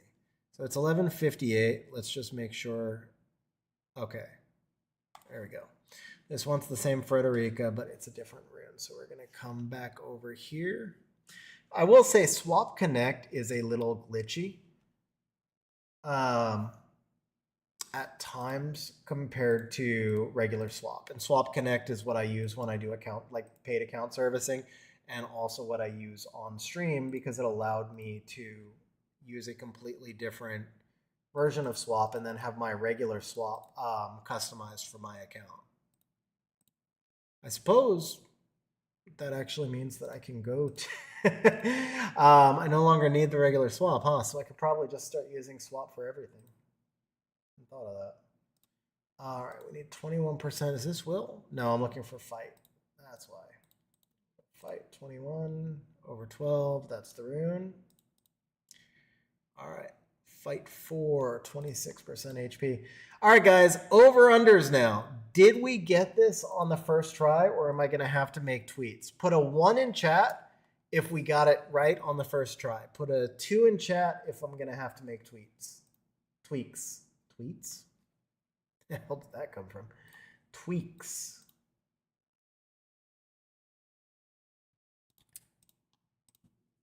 Put nothing in chat if you're asleep. 523. That's the rune. Chad thinks I'm gonna have to make tweaks, huh? I feel pretty good on this one. I feel pretty good. I think we got it. I have faith. Also, this seems a whole lot easier to build than like R5, so I get this one right more often than not. Certainly sometimes you need to make tweaks, but I get this one right on the first try more often than not. Whereas something like R5, there's so many moving parts that usually R5 needs a tweak here or there.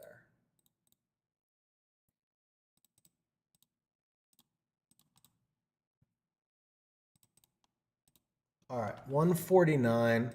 This would have been my chance to screw this up. If I did not double check Liam's combat speed, that would have been, I think, my chance to screw it up. So he is definitely too slow. He's five speed too slow.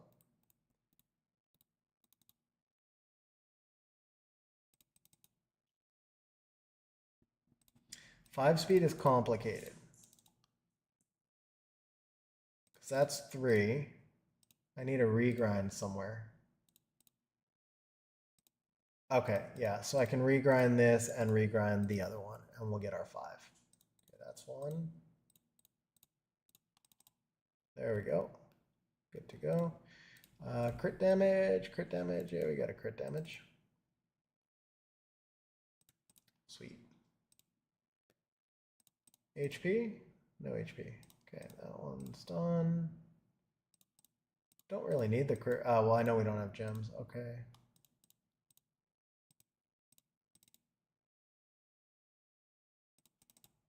All right. Here we go, guys. Did we get this right first try? Wound up with 91 crit rate. That was the one that I had rejected before, but that's fine. Okay, Kairos. Also, what is our time at? We're at 1:52. Yeah, that's normally this team takes me around an hour to build, but obviously a little bit slower going on stream. All right, let's see. Clear. Derp. And we did not get it right. We need to put the legend on Patrick. Okay. Need tweaks. Yeah, obviously, because Patrick has to be 1 speed faster. Rip. Please hit, please hit, please hit. Of course not. Why would you make my life easy? Okay. We do have that. Do we have grinds? We do not have grinds, so I can't re-gem it. Okay. 10, that's already max. Can't gem that. All right, so we have to slow the Liam down.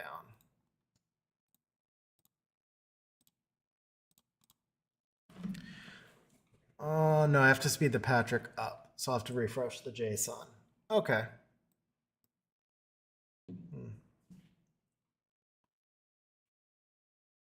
Or, no, I can't craft grinds. Yeah. Okay. All right, we'll just rerun the Patrick. That's fine. Not a big deal. See, I was talking. Nah, bro. Honestly, not worth it. It's like 5 minutes to rerun the Patrick. I just need him to be one speed faster. Because you know, if you go in for immemorials, like it won't give us what we need. I mean, don't get me wrong. I'm certainly not about the free to play life. We know that. I wailed hard, but I am about getting value for the getting value for the buck, and I can rerun the Patrick in 5 minutes.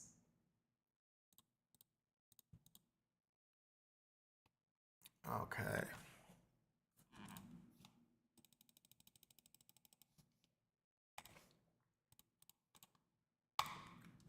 Let's do a quick refresh here.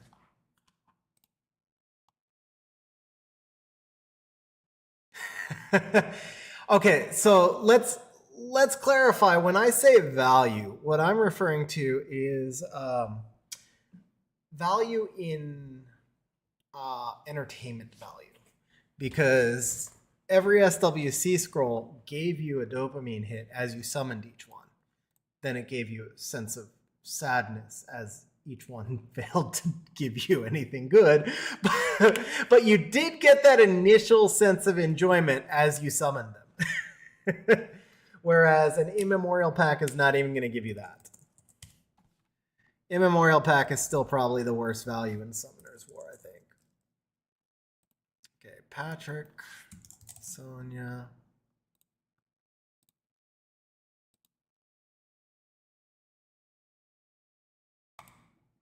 Well, that's freaking insane, but huge congratulations. 3 LD5s from SWC packs.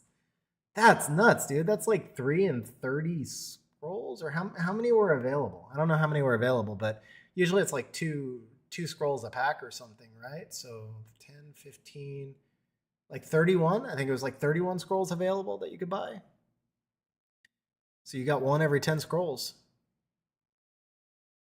Oh, I forgot the packs came LD. Okay, that makes sense. Yeah, so it was like, I think there were another 30, 45. Yeah, so you had like 70, including the SWC scrolls, like 75 summons worth, something like that. That's still pretty insane rates. What'd you actually pull? Is Pater? Pater must be one of the new ones. I saw him in your inventory. Pater is a really solid pull. RTA anyway. I actually think Pater has pretty good siege. Kiki's OP. Ziana's useful siege defense, and Leona. I think Leona's underrated. I know she fell out of the meta a lot, but I think Leona. I think I would have fun with Leona. She's my type of monster. She's definitely not what she used to be. She's in need of a buff. I'm kind of surprised. Comto has buffed a lot of the older units that fell out of meta. I'm surprised Leona got overlooked, but I feel like eventually she's gonna get like a pretty nice buff. All right, Patrick, 171. So we're gonna go current RDs only, 171, 70 crit. Reconfigure this, so we go Commander Strike, 2500. Doesn't really matter, we're ignoring defense anyway. Ignore single target, first attack. Crit on 80 with light. Apply. Okay, there we go. 53k. Use this one.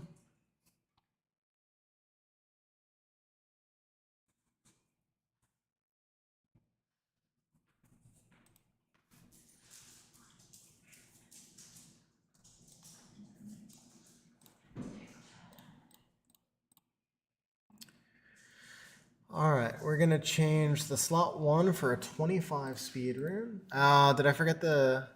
I forgot the totem. As soon as I saw 25 speed, I knew I forgot something.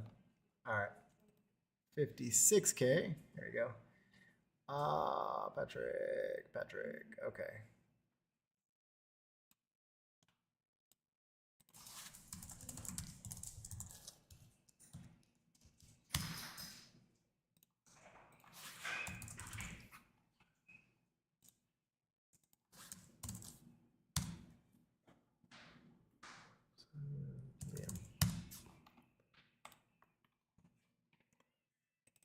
Okay, there we go. 58k.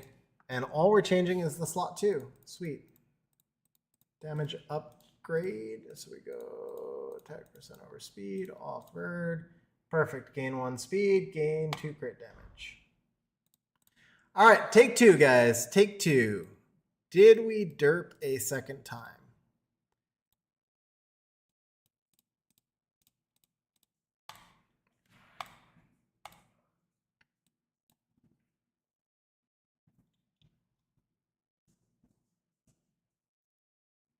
Okay, Sonya cleared. Okay. Well, I don't take responsibility for this one. That's not my derp. That's not my derp. I didn't have that configured.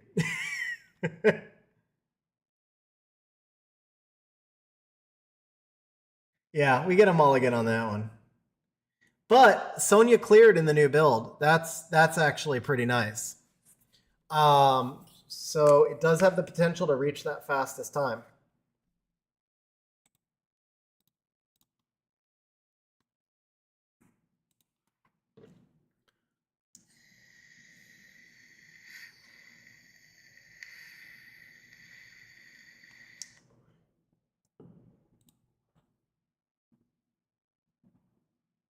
All right, everybody in will runes. We get the snipe. And Patrick does not clear by a hair. So, I mean, new best time, obviously, but man, the Patrick missed by a hair. So in this case, I guess this technically counts as a tweak, but the team was good. We just need to see if we can get a little bit more damage anywhere in here. The flat defense won't, but won't give us any damage. But I mean, as long as I'm... Why am I using those? I don't know.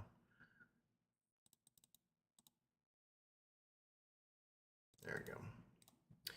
All right.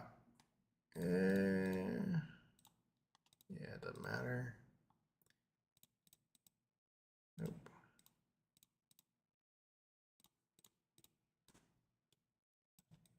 Nope. Nope. All right, yeah, let's see. Please hit 1 time. All right, that actually, in theory, that might even be enough. Also, CD is more. That 5% is pretty solid there already. And then this one was optimized. What this was not optimized for, however, was skill 2. Let's see where we're at here. Record. Okay, so 20, 20, and then a 43. So that's usually a derp. The derps will happen here. It's not truly a perfect AI team. So derps are just derps, like right there.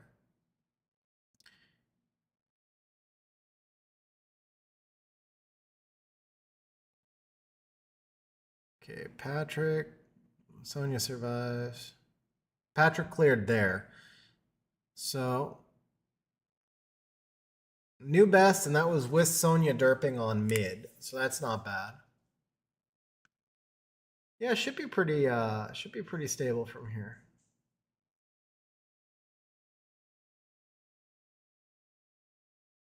So this team is not actually a 100% team because it's not perfect AI. This team is probably, I'm going to say about a 97% team in general.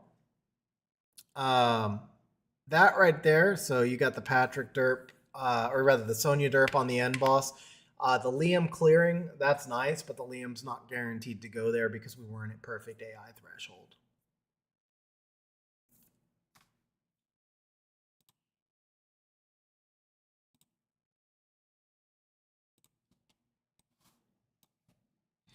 So guys, while we're enjoying the fruits of our labor, I'm gonna shout out one more time. The stream is sponsored by Raid Shadow Legends.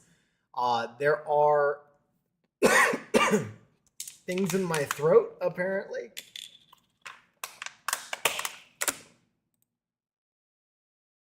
Let's try that again. There are a couple of codes that are in the stream description, also pinned in chat. So if you scan the QR code on screen or if you use my link, it certainly benefits me and the channel out. And as I said, content finally coming back. Who hasn't raid sponsored? I don't have an answer for that, Richard. I don't have an answer for that. I can say that as far as I know, this is my last sponsored one with them for the time being. I'm enjoying the game, like legitimately. So I'm going to show you guys the game. You'll see I've actually been playing it. I had wanted to play it for ages. I never had time. And I also kind of just wanted to wait for a sponsor from them because, you know, as you said, they sponsor everyone, but they had never sponsored me. We talked a couple of times in the past and it didn't work out. And I just kind of had it in my mind that it was like a game I really wanted to play and that I just figured I would wait until I got the sponsor before I tried it. Tried raid through a sponsor, but ended up quitting after your first 6-star. Yeah, so here's the irony of that. It does take a long time to make a 6-star. And as a matter of fact, I'm doing a bunch of other stuff in the game right now because it takes so long to make a 6-star.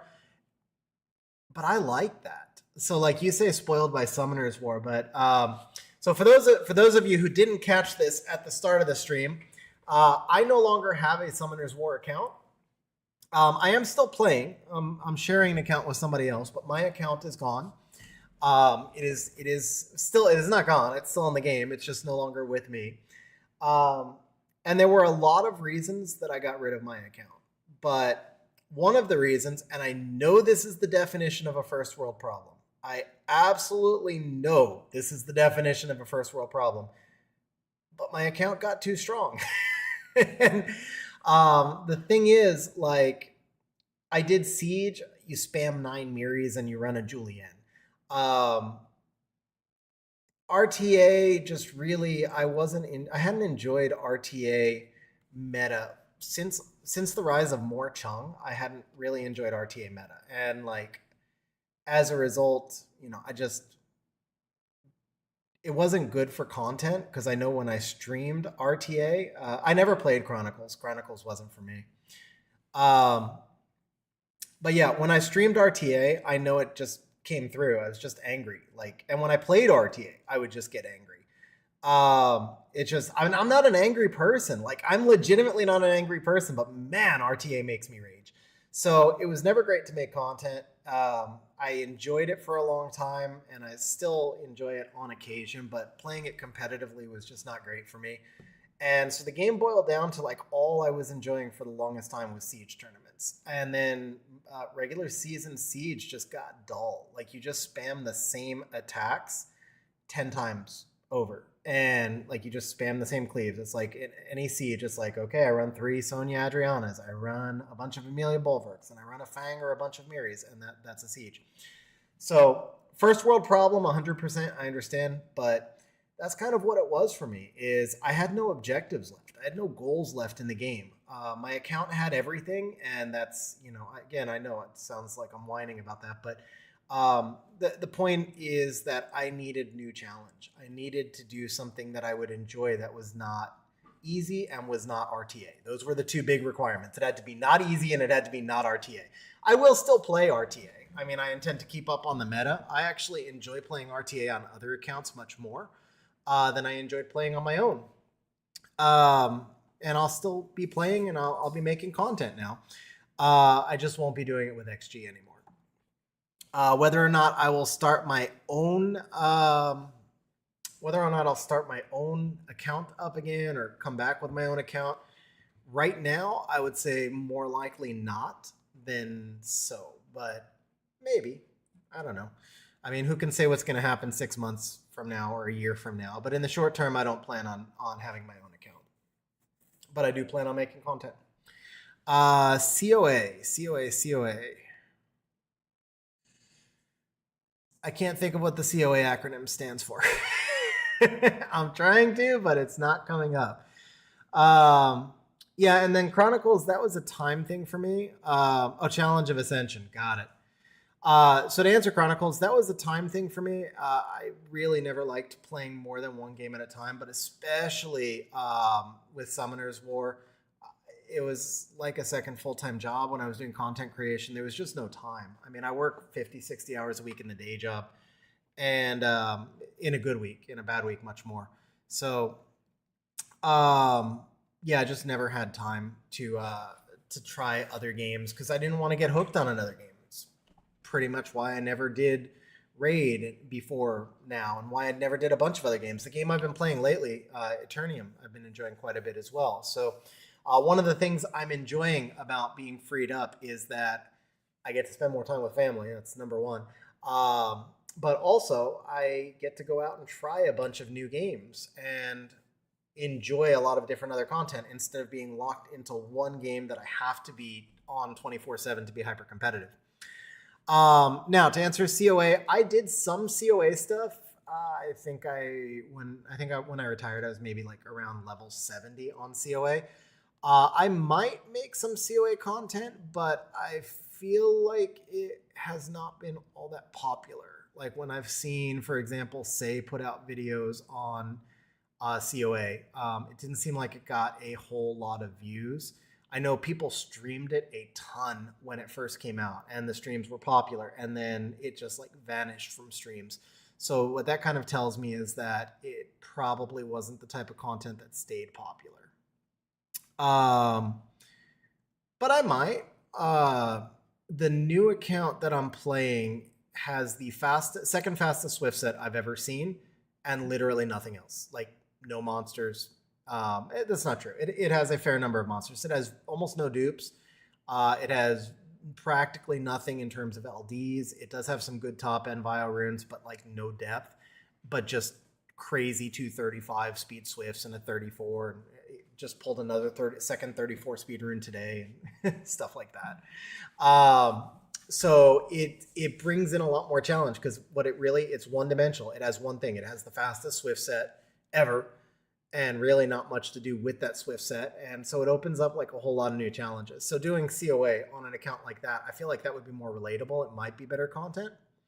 Rhino with the raid, bro. Rhino, thank you very much for the raid, man. How you been? Appreciate the raid and hope you had a good stream. Have I ever seen a 37 speed? I have heard of a 37 speed. I don't think I saw it like actually physically clicked on it in the game. I think I've seen a 36 once. Not positive. I know somebody who has a 37 speed. I just haven't physically seen that rune. So this headset is a Lightner something or other. This is actually a call center headset. I wear this thing like literally 12 hours a day for work. But I'm using a microphone. I'm not using the headset mic. I'm not using the boom. The headset is just for me when I'm streaming. If it's completely silent, it's weird. I need some music. And when I used to play the music on the PC, it would echo back through the microphone and like kind of mess with the stream. So I now use the headset just to listen to the music that I'm playing for you guys, but I don't use the boom. Yeah, it's I don't think it's a boom mic. I think it's actually just a boom in this case. Let me look it up for you. I want to say it's like a KH something or other. It's not cheap though. I'll just give you a heads up on that. This is like I said, it's a call center headset, so it's got amazing noise cancellation. Here, I'll let you guys hear the difference. It's got amazing noise cancellation, but it also changes the tone of your voice. Let me switch mics real quick, and you guys will hear the difference. I'm on the left. I have two of them, by the way. Like I said, I am literally on this thing all day long. These are about $300 a piece. But I use it for Zoom. I use it for Zoom and stuff like that. So, okay, so this is my Yeti microphone. And this is with the full-on noise cancellation, talking through the boom on the headset right here. So this gives you guys an idea. It is like just ultra. It is so much noise cancellation that your voice sounds different. That's what people typically tell me. And then we switch back to the Yeti microphone, and you can hear the difference. But it's, I have 3 dogs. There's construction. They're building a house across the street from me. In the new house, I mentioned this at the start. I moved about a month ago. New house is freaking amazing. Like we're so happy in this house, man, especially coming from where we were at before. We're going to do a house tour video pretty soon. We almost did it this weekend, and long story, but there's going to be a house tour video coming pretty soon, but it's an amazing house. However, I no longer have like a dedicated green room or a dedicated studio. I'm out in a big open space right now. We have 2 enormous rooms, like kind of great rooms, one upstairs and one down. So downstairs is like our gym and our ping pong. So it's like a little bit mix of gym and game room stuff. And then upstairs is like our living room, our dining room, and then actually we have a poker, our dining room table is flips over. And so like we have the poker table underneath and like the game table and then the dining table. So this is our real game area. But my office now is in that great room in shared space, shared with my wife and my stepdaughter. And so it's a little bit different in terms of like the amount of noise that's going on in the background. And so the noise cancellation is like super important. But to answer your question, as far as the model, it is the LH570. That's too cheap to be the correct one. Premium plus. Wow, price came down a ton. Price came down a ton. Let's see. LH Lightner. This stream is not sponsored by Lightner, guys, by the way. It's sponsored by Raid Shadow Legends. It's the LH280. Okay, so it's the Lightner LH280. That's the headset we're using. All right, so Chad, looks pretty stable. I said you're going to have some fail rates. This team literally just has some fails. I mean, that's so we got 1 there. But let's see what we averaged out at. That's what this team is. It's 97%, and it's worth it. You're trading, 19-second runs for a 3% fail rate. That is 100% worth it, in my opinion. Yeah, bro, you're absolutely welcome. So 23 seconds is actually on the low side. I would expect that this will eventually be a little bit faster. So remember, you are missing it. Wow, I chose the right time to end that. It was like literally out of energy. But remember, you're missing some gems and grinds. So I know there's like 2 HP gems missing on Patrick. I know there's a attack regem on Patrick that's missing. A whole bunch of little tweaks that you can make on this team. So the team should be stable. You can run it right now. But as you get all those gems and grinds in place, you'll probably be able to shave like another 2 seconds off the team without making any changes. Your Sonya clears the mid boss and your Patrick clears the end boss. So you have enough damage, but the Patrick is on the edge. So the regem on him will be really helpful. And then also the fact that you're running PC10, when you get a bigger plus light on the Patrick, because I think he's only 16 right now.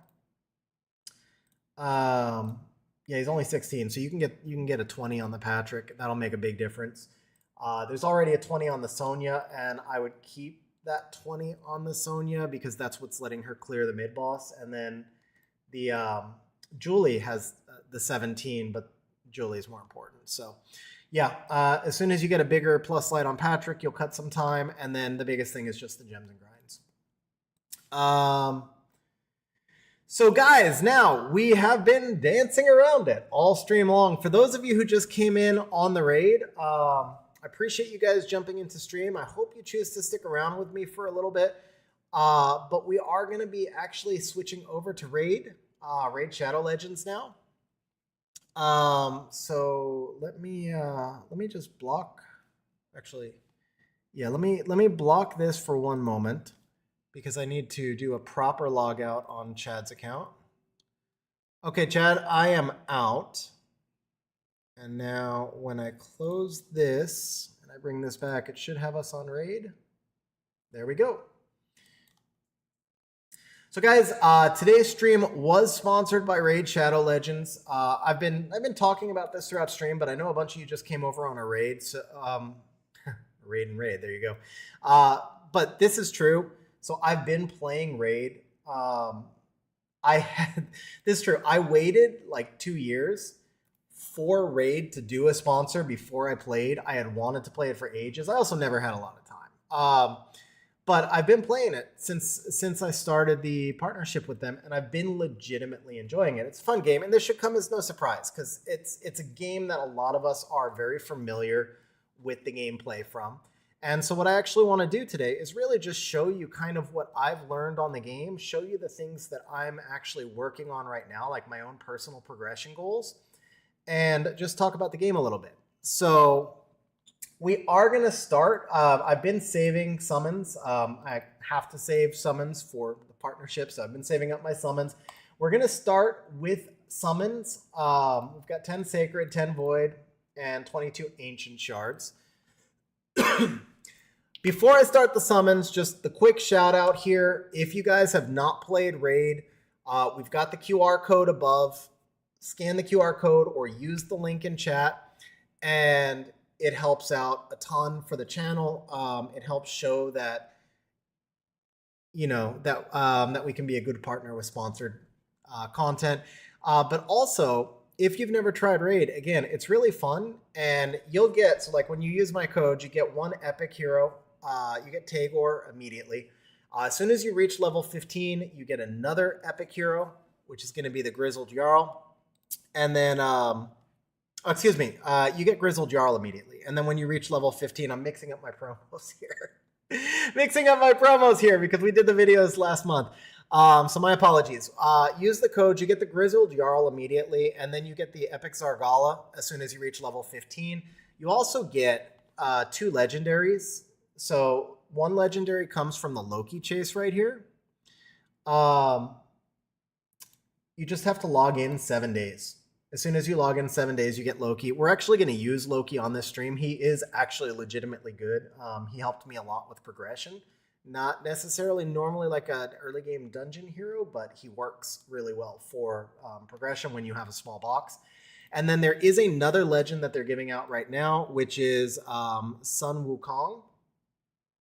Oops. Yeah, that's fine. So the Sun Wukong I have actually run into in Classic Arena quite a few times, and I have gotten completely destroyed by the Sun Wukong multiple times.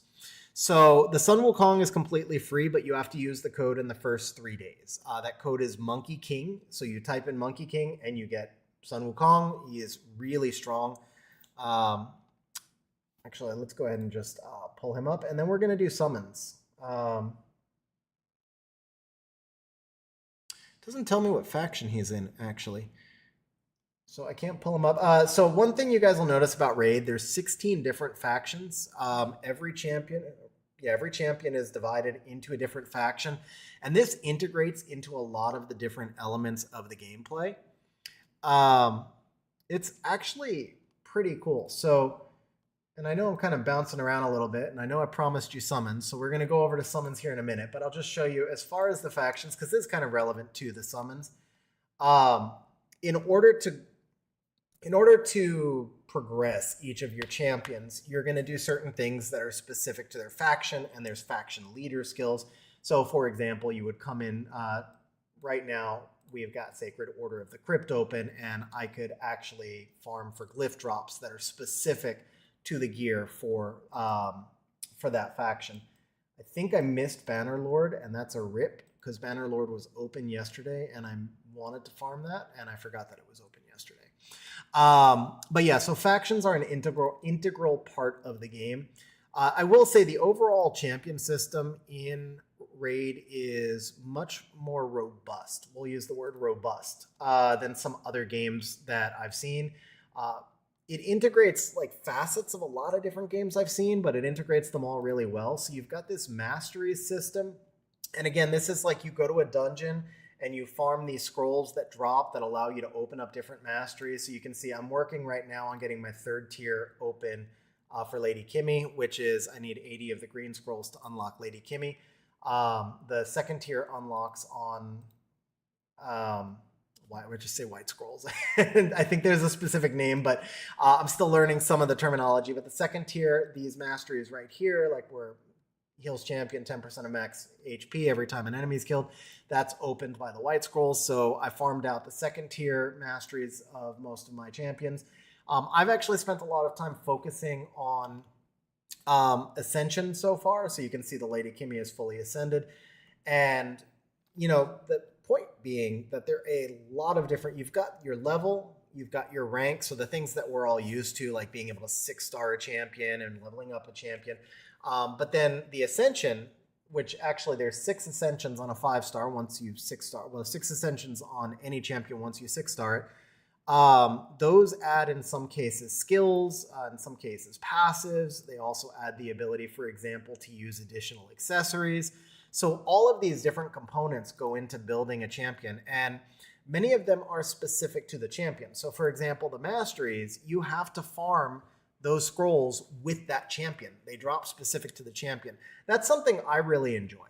I know different things are going to appeal to different people, but I really like the fact that to build a champion, you are actually building that champion and not going out and farming with your strongest champion. I mean, obviously your strongest champion's in the team, but it's just a little bit more engaged, and it's something that I've definitely been enjoying. So in terms of, we get our free daily gift there.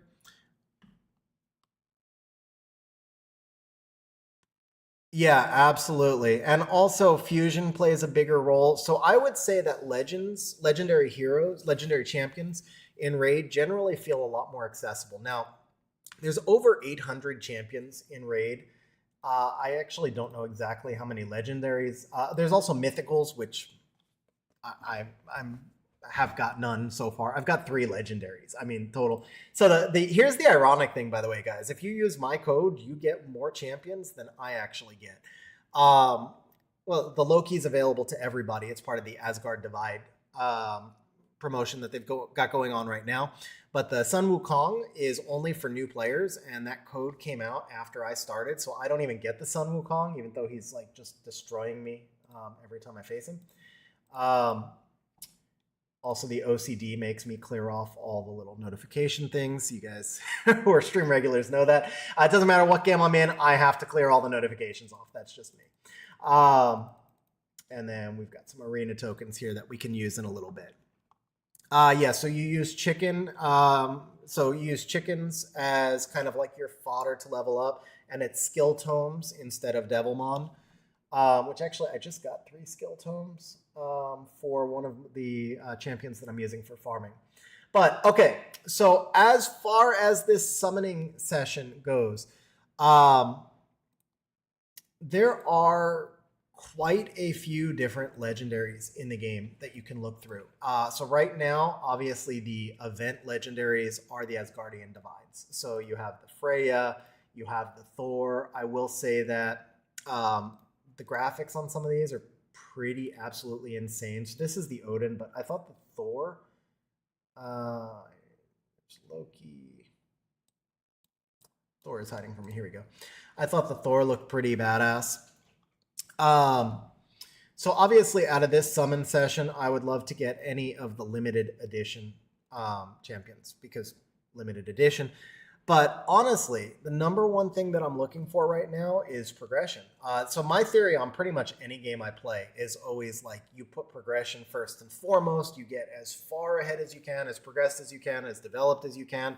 And then at that point, then you start to bring in everything else because you can farm faster and so forth. So if we were to go into the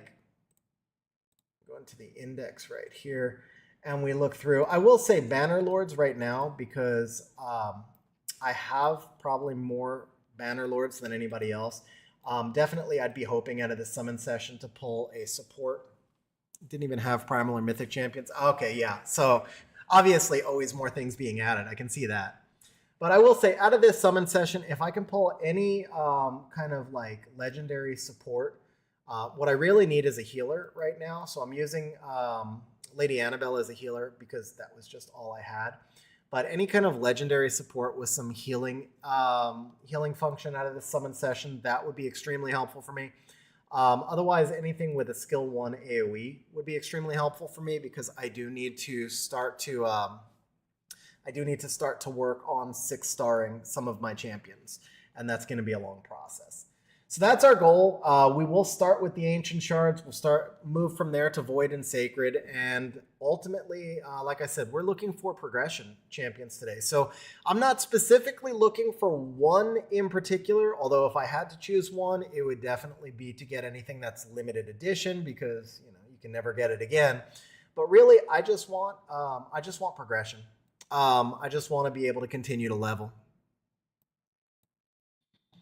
And honestly, like right now, at this stage of the game, even the 3 stars are not bad. These are still fodders that I'm going to need for the 6-star.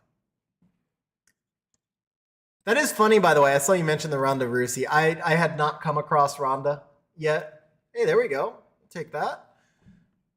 We'll take that. Wrong faction for me, but still take that. Also, there's one of the things, and I'll show you guys this a little bit more in a minute. One of the things I really do like about Raid, there's typically anywhere from 1 to 4 tournaments going on that you're enrolled in, where you can get a variety of different things in game. So a lot of these shards that I got, these came from tournaments. Obviously, early game tournaments are a whole lot easier. I'm sure, I'm early game, so I'm sure it's going to get much more competitive. But you're constantly able to synergize and get different in-game rewards. You get shards, you get summon pieces, you get gems, you get all sorts of different things through the tournaments. And the tournaments just come from gameplay, but it's basically just saying who's going to, do the most of this type of gameplay during the tournament. So, for example, when I was working on the Ascension stuff for Lady Kimmy, there was actually a tournament going on where I would get tournament position points for Ascensions, and I finished 3rd in that tournament. And was able to get quite a bit of additional benefits. So right now there is a tournament that says just acquire champions in any way that you can. You can buy them out of the shop. You can. Those are interesting graphics right there. You can buy them out of the shop. You can summon them. You can do anything. And so having our summon stream today and using the shards today is quite beneficial to me.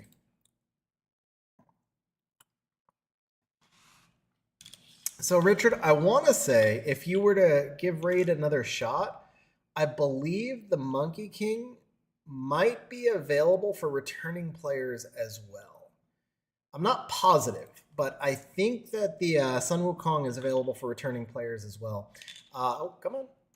All right, we'll take that. Oh, actually, yeah, there we go. There we go. Okay.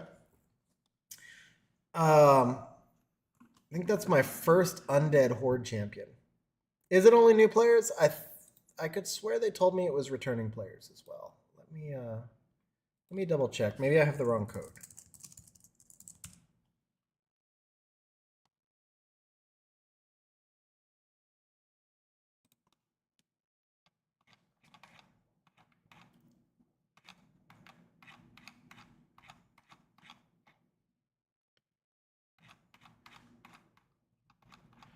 I don't want to give misinformation. I'm just going to double check.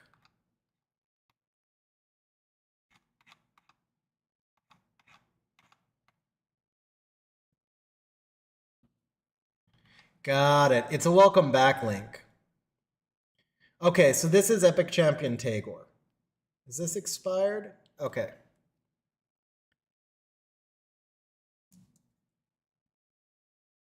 Got it. It's actually Epic Champion Tagor for the returning players.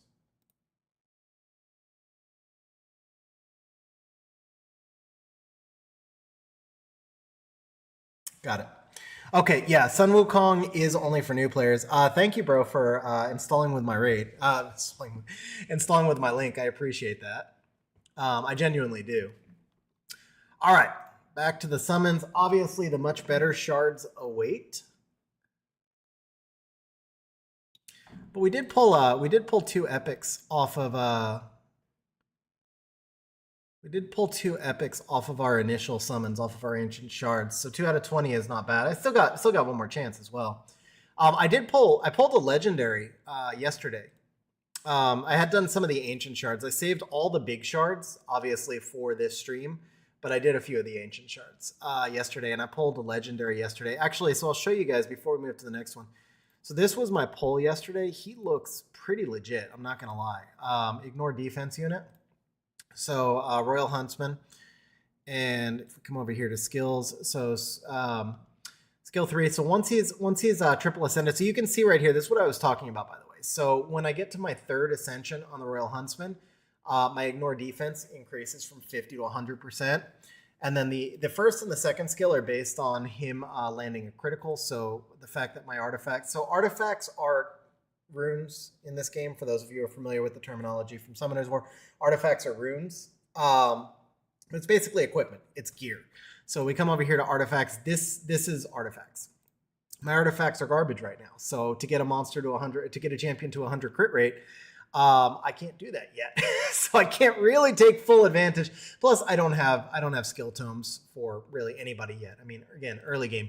But he looks pretty legit. Like for manual gameplay, he looks really legit. Now I'm going to show you guys real quick before we jump into these last two. So we've got 10 void shards, 10 sacred shards. One thing, by the way, a lot of people have talked about this over the years. For those of you who have never seen it or never tried raid, this is what the mercy system looks like. So after you go a number of summons without getting a legendary, or in the case of primal shards, without getting a mythical, your rate increases on every summon thereafter. And this is the chart that shows you how the mercy system works. So a lot of people have talked about what is the mercy system. This is it. So if you do 75 summons on a primal and you don't get a legendary, then your rate goes up by 1%. If you do 200 summons without a mythical, then your rate goes up by 10% for every summon thereafter. This is the actual summoning rates. I like this chart, by the way. I think this chart is super clean. I'm an Excel guy. I just like spreadsheets. That's really all it is. One other cool thing they do, by the way, is they offer targeted champion boosts. Sometimes it is chosen in the game. Like right now, Odin is going to be our targeted. So we have a chance at getting that limited edition. And sometimes you actually get to choose your own. When I first started, Lady Kimmy was actually one that I was able to choose, and then I pulled. So there we go. You can look at the events right now. We've got the targeted champion boost. We've also got a double chance of epic and legendary champions right now. I did not even see that. That's pretty cool. So what are we looking at? Void Shard. That gives a 16% chance at epic and a 1% chance at a legendary. So obviously it's a long shot, but you know, I pulled one yesterday. First one? Okay. Never mind. All right. Well, still, we're gonna get at least 2 legendary, I think. maybe not. I'm ahead on rates overall. because of my ad, you found your account and logged in after ages.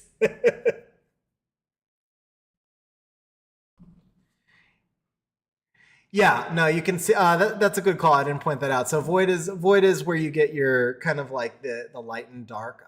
So you can see. I mean, obviously it's going to be 5 elements. So, but that's why I was saying we'll get 2 legendaries. Ooh, tournament position 2nd. I'm going to do solid in this tournament. So 16% chance. Yeah, I still have faith. We'll get there.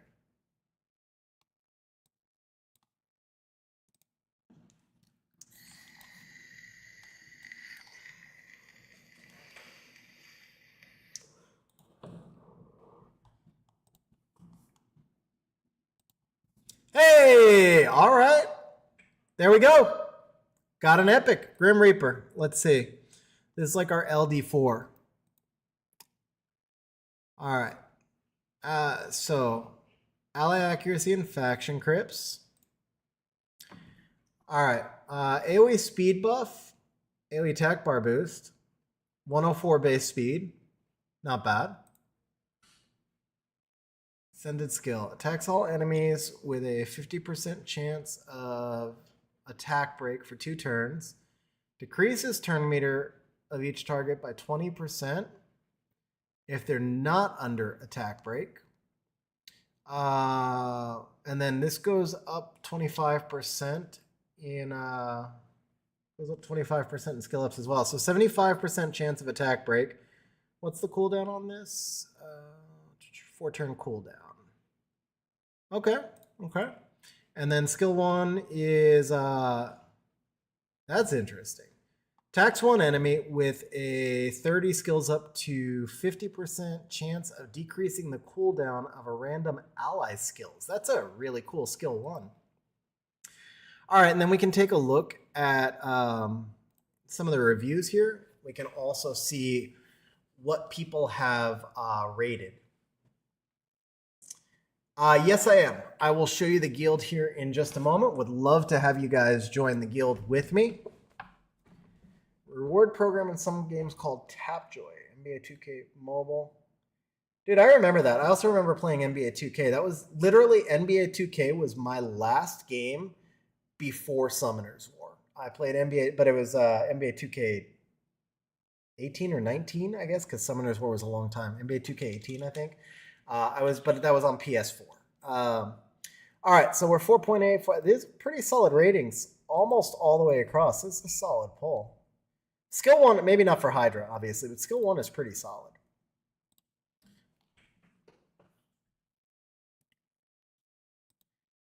I really like that. I really like the ally skill cooldown on skill 1. I feel like that's got, as far as when we're talking about early game progression and having absolutely no skill ups on any of my champions, that actually could be pretty clutch.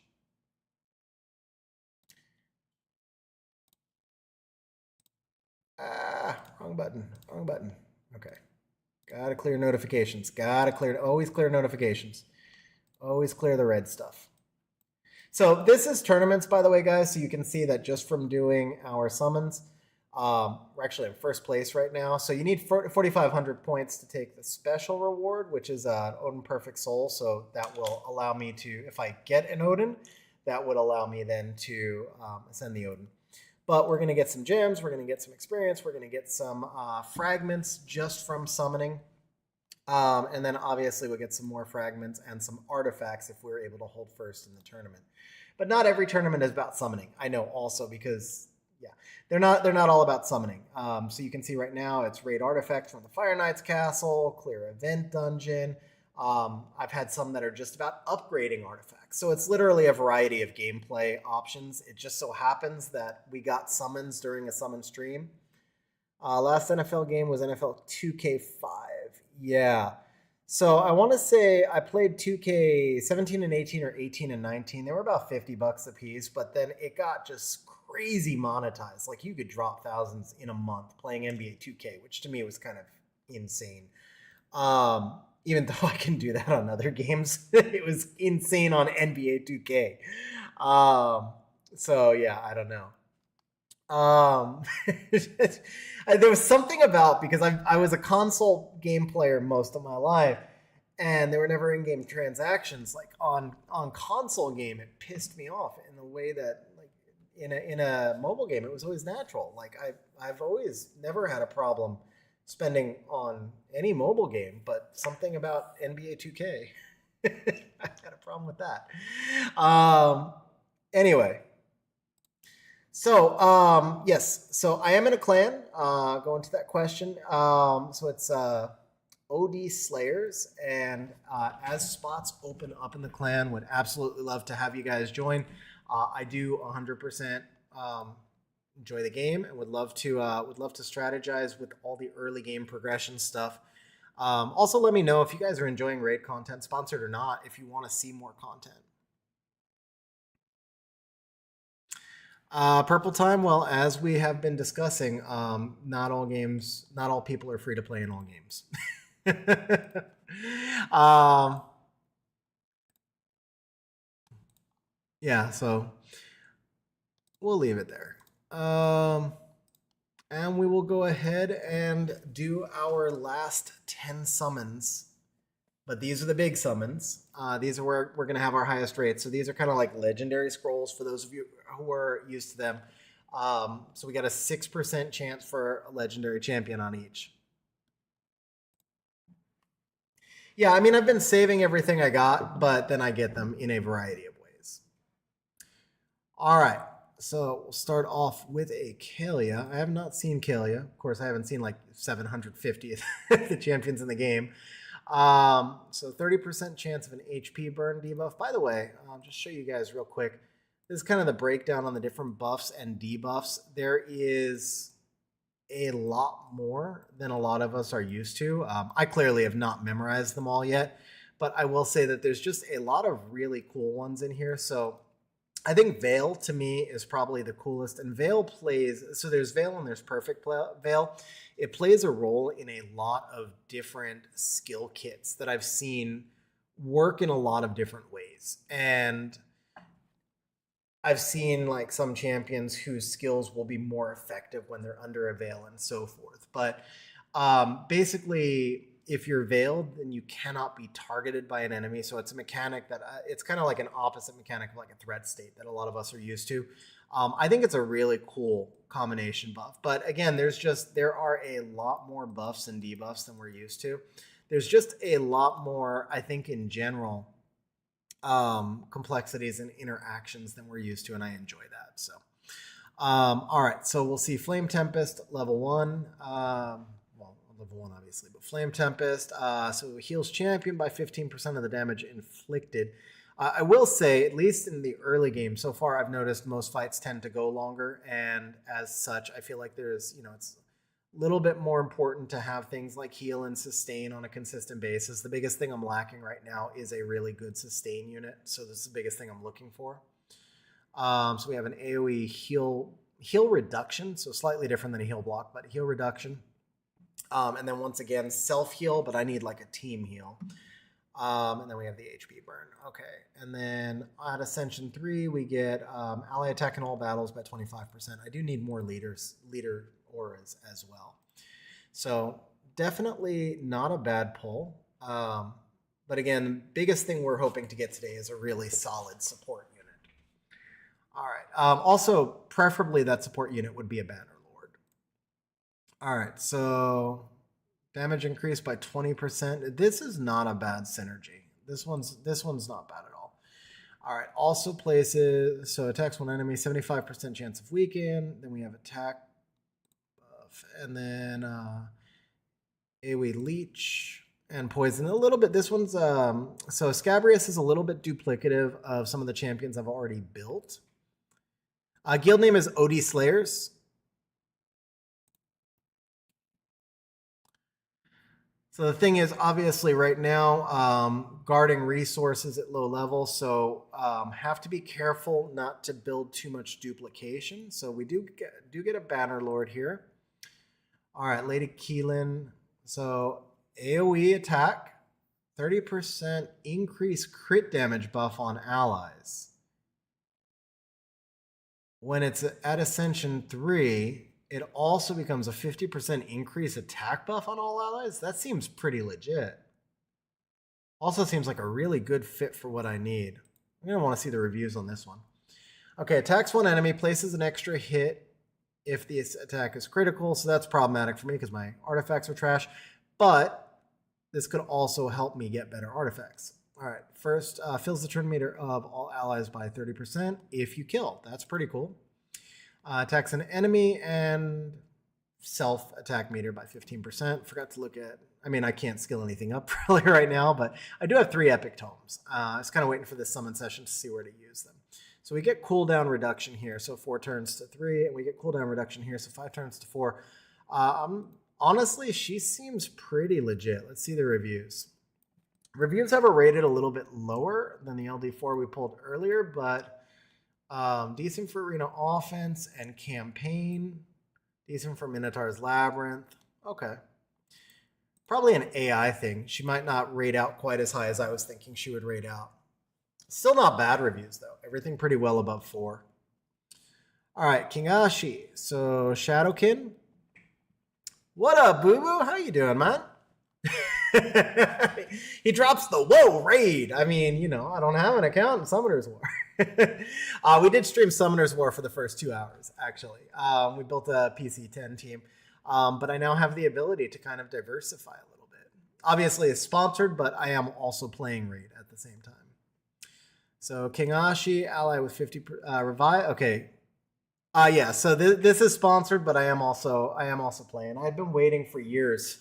I had it in my mind that I would wait until I had a sponsored deal with Raid before I would actually try it. So let's see, revive this. I've actually run into Kingashi in arena quite a bit. I didn't know the name, Kinagashi. But the 50% revive, 50% turn meter. I've seen this skill quite a bit, and then that skills up. So team up for attack. I wonder if team ups reduce cooldowns. I would assume they do, but I don't know.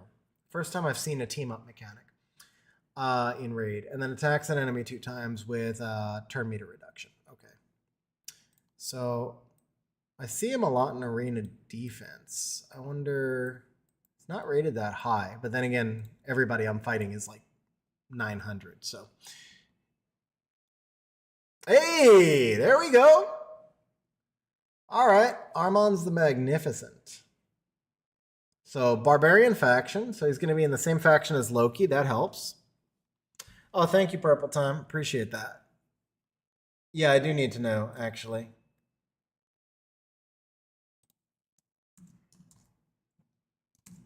Crap.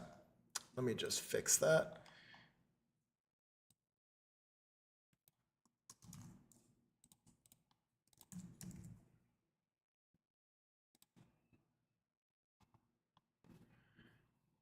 Yeah, graphics are pretty cool too. I mean, you got to admit, like the graphics just in general on Raid are pretty legit, man.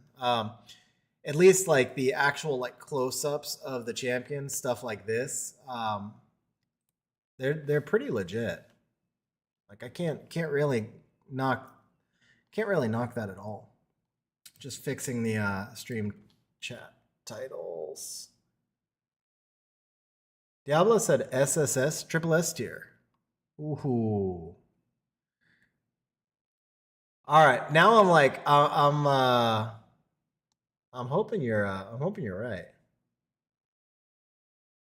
Purple said this is my best also. All right, I just gotta fix this stream title, but no, I gotta read this pretty soon. All right, come on, where is the edit? Can't find the edit in Twitch. I'm not used to the dashboard anymore. It's been so long since I've streamed. I feel like the dashboard reset because this thing's configurable, and I feel like somehow it reset, and it's not where it used to be. Edit layout. Nope, that's not it.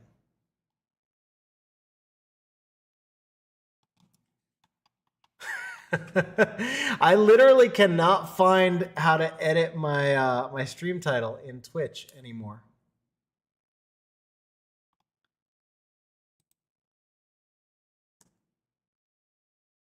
That's pretty sad. Found chat settings.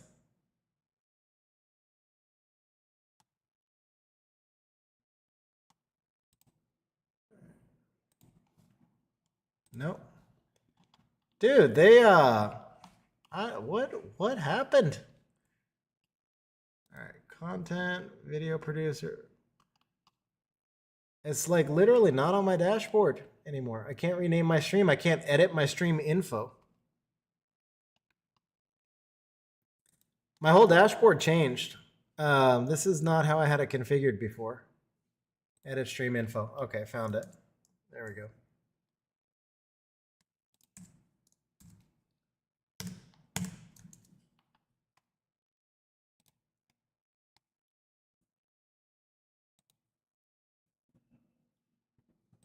That's fine.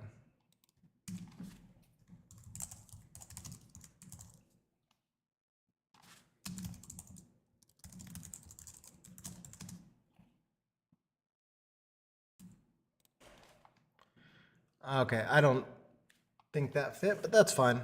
I want to actually look at this. I want to look at the kit here. So good enough. Did we get YouTube fixed?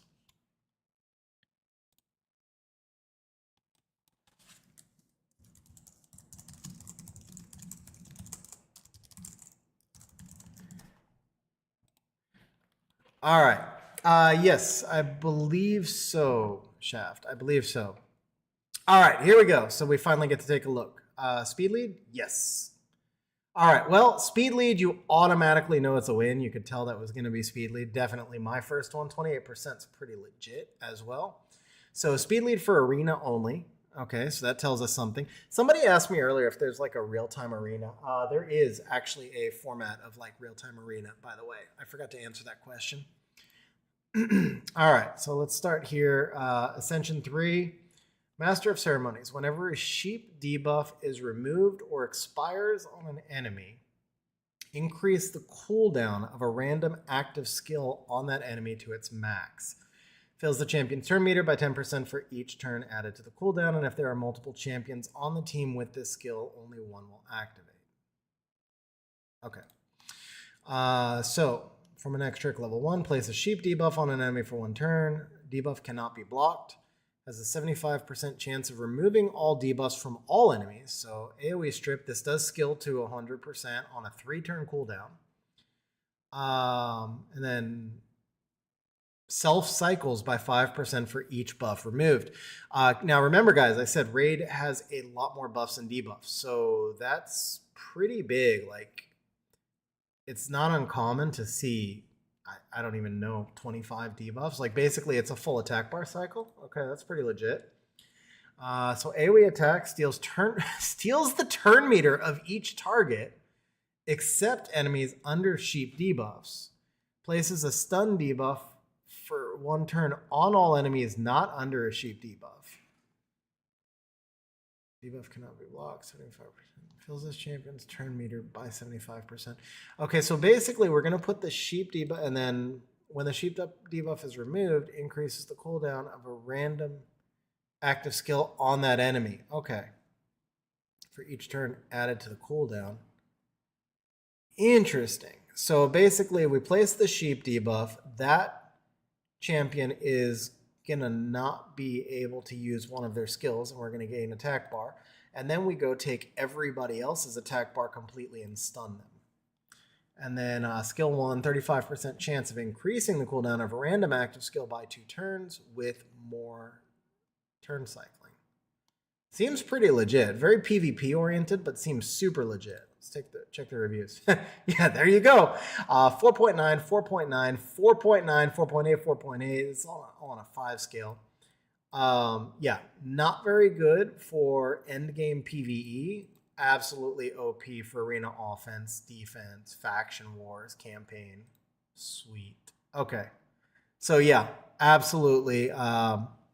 Who said so Purple Time said that's the best unit. Yeah, absolutely, without a doubt. That is best PvP unit. So it's a little bit early for me.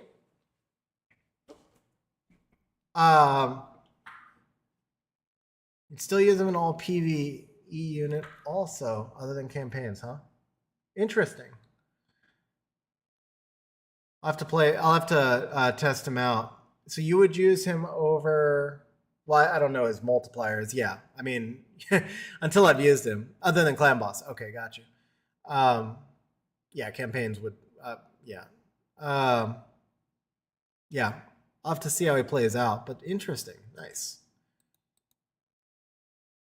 All right, so Aaron Eyes, we've got 70% Act Lead. Interesting, higher than Loki, but because it's dungeon specific. Block buffs, 75% in chance of increasing debuffs. So this Aaron Eyes is a little redundant for me at the moment, I think, compared to some of the things that I've already built. And then, yeah, kind of about where I figured. Okay. We pull one more legend, maybe? Not yet, but we got 2 more tries. All right. Door the Hunger. So we're Demon Spawn faction. Ascension skill would be an aura skill. Revives 2 random allies. So probably not the greatest farming unit. Decent backup, but for my stage of the game, probably not the greatest farming unit. 30% reflect damage buff on all allies. That's not bad. And can, oh, actually, all right. Take it back. Maybe this is what I need. So we can get to 3-turn cooldown here as well. So that's pretty solid. The revive is 4-turn. And then 30% chance. Okay, actually, that could, I've been saying the whole time that what I need is some sort of support or sustain at the moment. So that actually might be viable for me. Let's see. 2 random allies. So we got another revive. Revive with 40% turn meter and perfect veil. Interesting. 50% increase attack buff on 2 allies plus attack bar boost. And then 1 turn HP burn. Okay. And we're on the Orc faction here with the old hermit. All right. Hey. Okay. All right. Undead Horde Nethril. Pulled a 2nd legend. Actually 3rd. I pulled 1 off stream as well. 3 orange shards from getting 3 stars each level in campaign. So I've been, yeah, I've actually been, I'm almost done on the 3 stars through hard. I think I should be missing like 3 levels on hard and I think 1 level on normal. But I've picked up most of those already. All right, so Pog for Clan Boss. Let's see. Let's check reviews. Okay. Apparently Pog for everything. Yeah, see, it's so crazy because like without actually knowing, 80-90% of the champions yet, you never know when you get like a triple S tier pull. All right, so AoE 75% attack bar reduction on a 4-turn cooldown. That's not bad. AoE 50 skills up to 75% chance of stun with a decreased speed for 2 turns if the target is not stunned. Interesting. So it goes in sequence where you try to stun first, 75% chance to stun, and then if you fail to stun, you get a 2-turn speed break as like a consolation prize. All right. So a little bit of beneficial turn cycling to go along with the attack bar reduction. And then skill 1, ascended skill at 3-star ascended. Attack 1 enemy 3 times with a 30% chance of, so that's coming on the skill 1. That's legit. So 30% chance of placing poison. So poison is kind of like damage over time or dot in raid. That's pretty legit to have that on the skill 1. Yeah, ultra poison. So you've got attack bar cycling, which allows you to stack even more dots in the interim. I can see where that would be pretty legit. Absolutely. Okay. Last pull. One more for good measure. That's not bad though. That's not bad. 2 really solid pulls. Can't complain about that at all. All right, unlocks at a session level 3. Increase ally crit rate in battles. That is something nice. Yeah, so yeah, that's what I was saying. So you get 3 chance to place up to 3 dots, and then you also get to cycle. So you get the stuns and the speed breaks. So you could theoretically lay in 6 or 9 dots before the opponent takes a turn. So basically 45% health. And then one of, forget the name, but one of the heroes one of the champions that I actually already have built is going to do additional damage based on the amount of poison on the enemy as well. First legend was Herndig, really good for PvE, not sure about PvP. Nice. For me, that's the most important thing for early game is PvE. So Nightlow, there's the promo code. So for installing the game, you would just use the QR code or use the link in the description, direct link. That's how I would get credit. And then the promo code that you want to use is Monkey King. So Monkey King will actually give you the free legendary Sun Wukong, and then the actual legendary Loki comes from just logging in for 7 days. As soon as you use my code, you also will get the epic Grizzled Jarl, and then once you reach level 15, you'll get the epic Zargala. All right, so Durandil, let's see, attacks all enemies, ignores 15%. 15% of, that's not bad. For an AoE attack, that's not bad. Okay, and then fills champions turn meter by 10% on critical hit. Attacks one enemy. One thing I like is that a lot of the attack bar self-cycling seems to be more about getting in front and lapping a little bit as opposed to just complete and utter turn denial. And I like that. I mean, it's a turn-based game, so taking more turns is beneficial, but I always hated just like completely being denied the ability to play. So I like when I see like a lot, like you gain 10% here, you gain 15% there, you kind of lap and get in front. And you can still do some really cool combos with that. So perfect veil on champion for 2 turns if the hit's critical. So you can build him tankier. Attack one enemy 2 times. 20% chance of placing a freeze.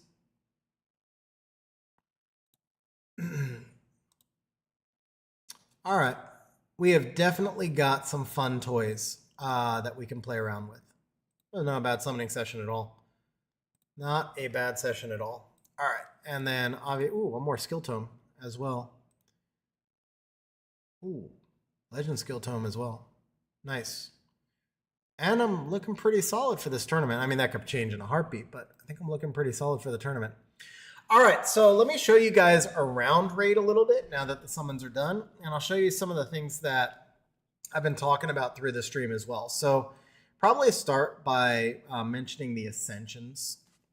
So Ascensions are something that a lot of you guys are going to be pretty comfortable and familiar with as far as the process. You need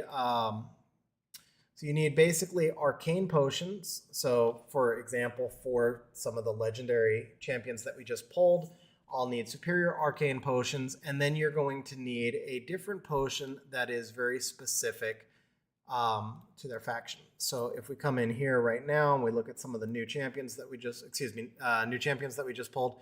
So I would need for Nethril, for example, if we go to the tavern and we want to do an ascension, you can see that we're going to need superior spirit. I just knew it as green potion. So I had to click on the name. We need superior spirit potions, which that is closed today. So again, something that a lot of you be familiar with. It's going to open on different days, and that was open yesterday. But if we come over here, we can see right here, the Spirit Keep will be open again on Monday. So I'll be able to start doing some of the Ascensions on Monday. But in the meantime, because I know I will need Superior Arcane Potions, I could still come in here and do a little bit of farming. Now, so this is the basic team that I have going right now. Obviously, options are much more limited at early game because you have fewer champions, and also because it takes more time to build up each champion. So this is by no means an optimal team. But just to give you an idea of kind of what I was saying earlier, fights tend to go on longer, so at least at my stage of the game. So sustain and strategy matter a little bit. Some adjustments I made to the team. After I pulled Loki, this was a big deal because Loki is kind of like a buff debuff monster, and he has some sustain on his skill too. But it wasn't really enough sustain. My initial team was just like pure YOLO damage. And obviously, everything right now is 5-star for me, so getting up to 6-star matters a lot. Getting your Ascensions matters a lot. Masteries matter a lot. I mean, there's just a lot to do. But I initially was just like 5 damage dealers, no sustain, and I would get run over. And so when I pulled Loki, I added in Lady Annabelle as a second somewhat of a sustain unit. And that allowed me to get about 2 levels further in the dungeons, which is still, I mean, for most dungeons right now, I'm farming level 10 or 11 or 9 out of 25. And so I'm miles away from getting into higher levels. But I am able to farm 5-star artifacts now. So the changes by adding in Loki and Lady Annabelle were able to get me up to start farming 5-star artifacts. And I think once I get a few more artifacts and get something 6-starred, I should then be able to start doing 6-star artifacts. Like I'm pretty close. I could actually do it now on manual, but we're not going to manual. So I mean, not on scale, like certainly here and there, but on scale, you need something that can auto farm, right? So I'm getting pretty close. Apollo, why raid? Are you asking like why am I playing in general or why today? Obviously today is a sponsored stream, but obviously, as you guys can tell, it's also a game that I've been playing lately. And so it's kind of a mix. I had wanted to try Raid for a long time, and a lot of people had asked me to try Raid on stream. And I'd always been hesitant to get involved in another game, but I had it in my mind that whenever I did do a Raid sponsor, that's when I would try Raid. So I did a Raid sponsor last month with a couple of videos, and then the stream today. And so that was when I tried Raid, and I'm actually enjoying it quite a bit. But that gives you an idea of kind of like the team composition. So you can see right here, stage 20, the boss is level 260. Right now I'm farming stage 10 where the boss is level 60. I am a long ways away. And again, I like that. I like that I have challenge and progression goals. I have not gotten that many accessories yet, so I don't know the answer to that, but I can check the ones that I have and we can see. That's a great question, by the way, because it gives me a chance to show kind of like the filters, which are actually really cool. So this is the filtering system for equipment, accessories. So equipment is artifacts. So this is the filtering system for artifacts and accessories. Pull down menu. So one thing, first, we're selling everything 3-star. So let's go ahead and sell all 3-star artifacts right now. And then I've been selling most rare, which you could argue that selling the 4-star rares is probably, it's good and it's bad. It slows down progression. It slows down my ability to put more artifacts on more champions, but it also keeps me from burning too much silver because, there's a whole like 1 step forward, 2 step back kind of thing. And so I'm trying to strike that balance between making sure that I'm investing in the right spots where at the same time I, want to progress as fast as I can, but then I don't want to peak and like just run out of silver. So anyway, so let's take a look here at accessories. So this is flat HP. Whoops.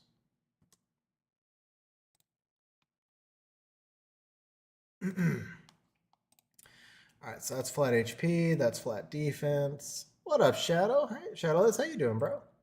Flat attack, flat attack, flat attack. Crit damage. So that answers your question. It looks like they are not all flat stats as main stat. Crit damage again. Flat HP, flat attack. Sure, majority though. Curious if there's going to be anything percentage.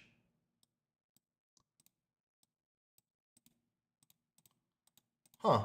Well, there's a res. We just passed a res as well. Another crit damage. So it looks like they're probably...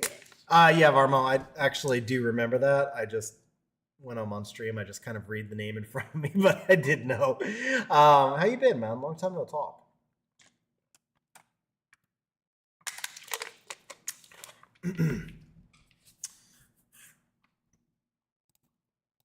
All right, let me show you guys Arena real quick.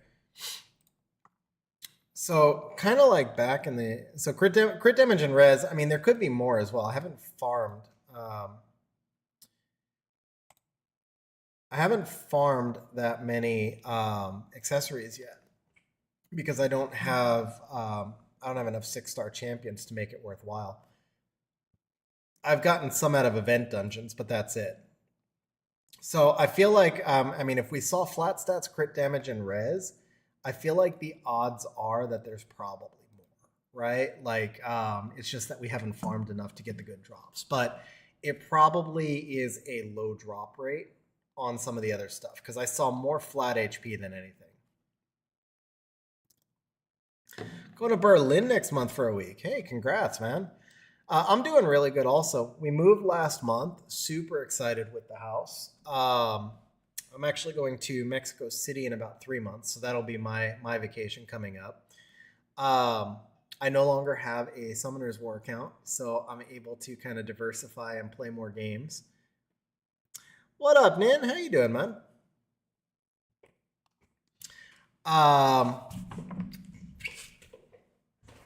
But yeah, I've been doing good, man.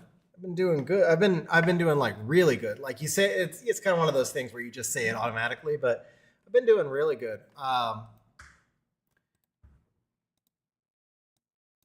So let's see here. All right, one thing I'll point out in Classic Arena, you can see the opponent team power. So if you look at these two right here, got level 50 and level 50, team power 22, team power 33. But I want to show you guys, this is the Sun Wukong that you actually get. I guess I can't click through it in Arena, but this is the Sun Wukong that you get by using the Monkey King code. So that's a great opportunity one more time to do the shout out. If you think what you're seeing is interesting and you haven't tried Raid, you can use the QR code or the link in the description below. I get credit for it if you download it with my link. And then you get benefits. If you download with my link, you get to start with an epic Grizzled Jarl. When you reach level 15, you get an epic Zargala. There's a free promotion. If you play 7 days before October 23rd, you will get a legendary Loki. And if you use the code Monkey King within your first 3 days, you will get a legendary Sun Wukong. So let me show you guys 22,000 power versus my 40,000. So he may not have runes. But if he does have runes, he's absolutely been crushing me. And I don't get the Sun Wukong because it's only for new players. We're going to work around him. I won't target him because I want to see if he gets a chance to hit or not. But I think he actually may not have runes because I have double the power. Yeah. We'll find a stronger one. When I find one that's runed, man, he hits so freaking hard. It's annoying.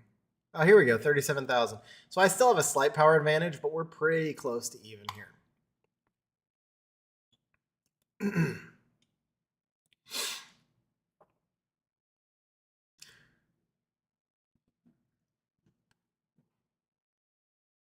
Now, obviously, I'm autoing, so that's half cheating, but it's also half not cheating because the opponent is autoing also. There's Arena, right? Yeah, I'm telling you, man, every time I hit a Sun Wukong, I get destroyed. So, you know, Varmo, if you haven't tried Raid yet, make your account, grab the free Sun Wukong, and then just have it there for later. But yeah, just absolutely get wrecked by this dude, man. He's kind of legit. I'm a little salty that I don't get him. Like, I feel like if I'm promoting him, I should get him. Just saying. And you can look at the damage number. So he did 50k damage. Like, he did more than the rest of the whole team combined. Granted, you know. Tagor, by the way. So this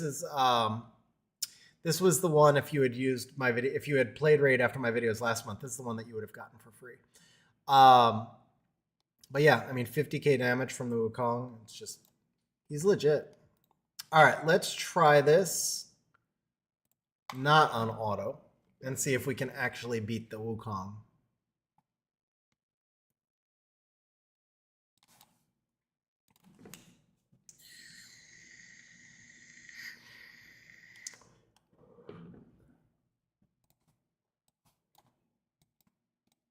All right. Yeah. Start with a strip. And then, yeah, let's get into the Wukong because he just wrecks me. Okay. There's not really a point in... See, this is the problem with the Annabelle. This is like really her only sustain other than a 15% heal on skill 1. So she's going to die, but let's just do this. And then here we go. We're going to come here, skill 1.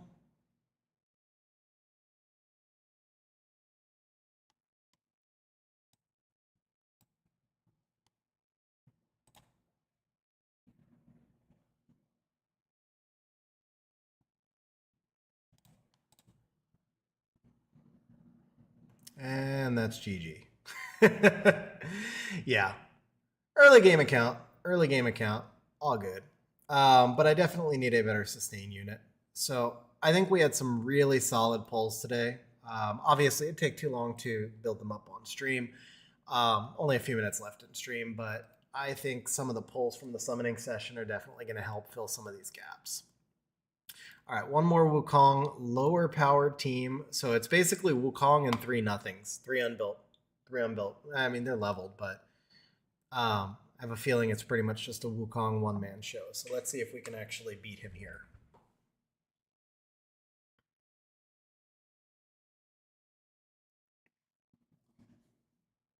I think we got this one. I think. Oh, that's our sheep poll. Okay. See, I don't recognize enough of the champions.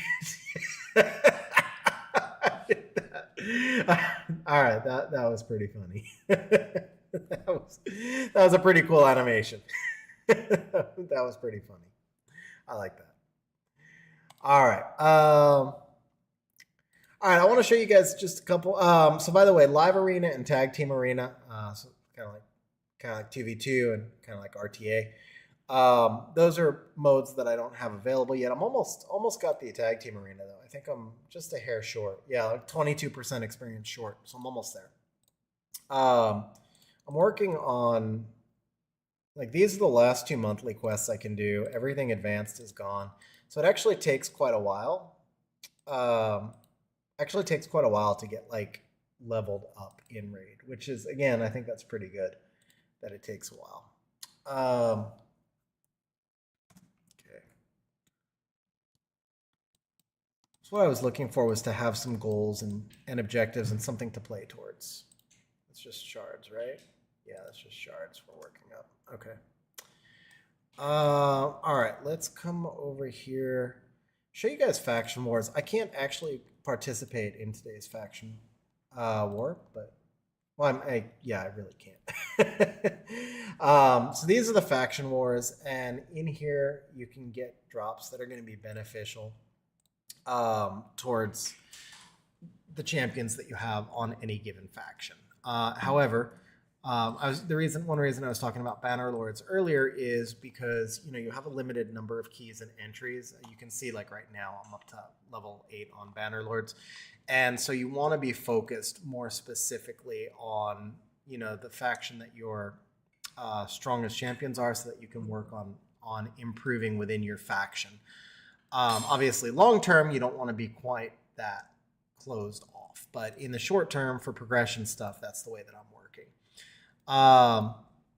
And then, of course, the clan boss is Demon Lord. This is just something that you can only enter twice a day. I believe it's twice. Not there. Oh, I'm actually up to 5 keys right now, but whoops. Let's see. Yeah, typically max is 2. So I've been a bad clanmate. But I will say that the graphics in this are pretty sick. Like the clan boss graphics. I did this in my original video, and then clan boss, I won't say it's later content, but it's am I missing a champion? We'll use this one. Yeah, he doesn't have full artifacts yet. He has some. Okay. I showed the graphics of Clan Boss in my last video. I think the Clan Boss is actually pretty cool. This was what I look like after 4 years of streaming, basically. Still got a ways to go. I've dropped 25 pounds so far this year. It's one reason I had to stop streaming. I just had to get control of my schedule. But I gained 50 pounds after I started streaming. And I probably needed to lose like 10 or 15 pounds before I started streaming. So I've got a ways to go. But yeah, I'm down 28 pounds, I think. So this is what I look like after after 4 years of streaming, basically. But pretty cool graphics, man. Pretty cool graphics on the clan boss. Hydra also, I don't have that unlocked yet, but I've seen it in some videos. Hydra's pretty cool. It's a nice thing about Raid is that there are just a whole variety of different game modes that you can participate in. And obviously, like I'll run over and let me run over and do Minotaur as well when this one is done. Show you guys Minotaur. Maybe we'll wrap up stream on that. So Minotaur is where you get the scrolls to unlock your masteries. Let's come back over here. Over here to dungeon.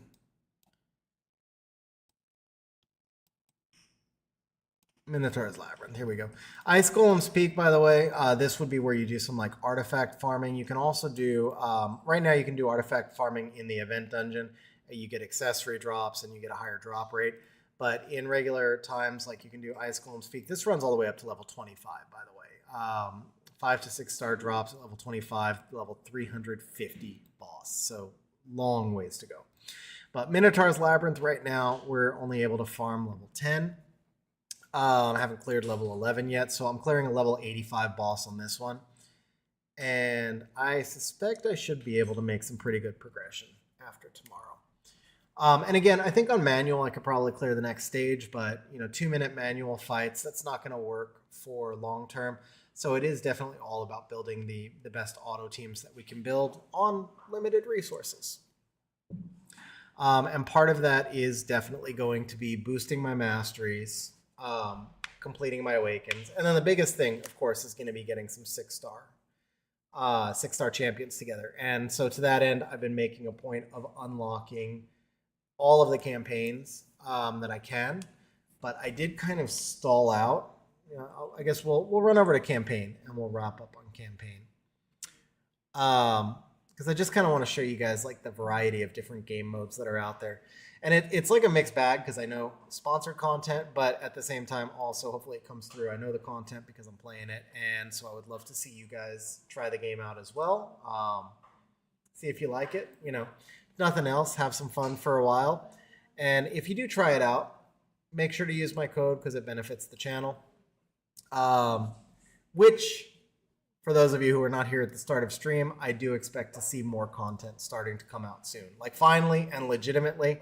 Ironically, getting rid of my Summoner's War account is what should allow me to do more streaming and more content because it means I'll have more time. And it also allows me to try out more games like Raid. All right, so my farming teams are ultra slow. I know it. I mean, it's early game. It's not even a farming team, man. It's like the first... I've got like, 9 champions built total so far. I mean... There's so many different things that you have to do and sweat your resources over. I'm actually sharing one, Varmo. I'm sharing one right now. So I do have access to one. I am still playing. I'm just no longer needing to play full time, which is exactly what I needed. I'm able to play at my pace now and diversify a bit more. And I have one that's got some really interesting challenges and is going to make for some really interesting content where XG was not making really for interesting content at the end because I don't think it was a very relatable account for most people. It was like 33 LD5s, 34 LD5s, and like +3, plus 230 something Swift. And, it's just the builds that I could make. And even like when I tried to make weaker builds, I had gotten rid of like the bottom of my rune box was still not relatable to a lot of people. So then I couldn't even emulate weaker builds. All right. So what I say, we're going to do campaigns, right? Come over here to campaign.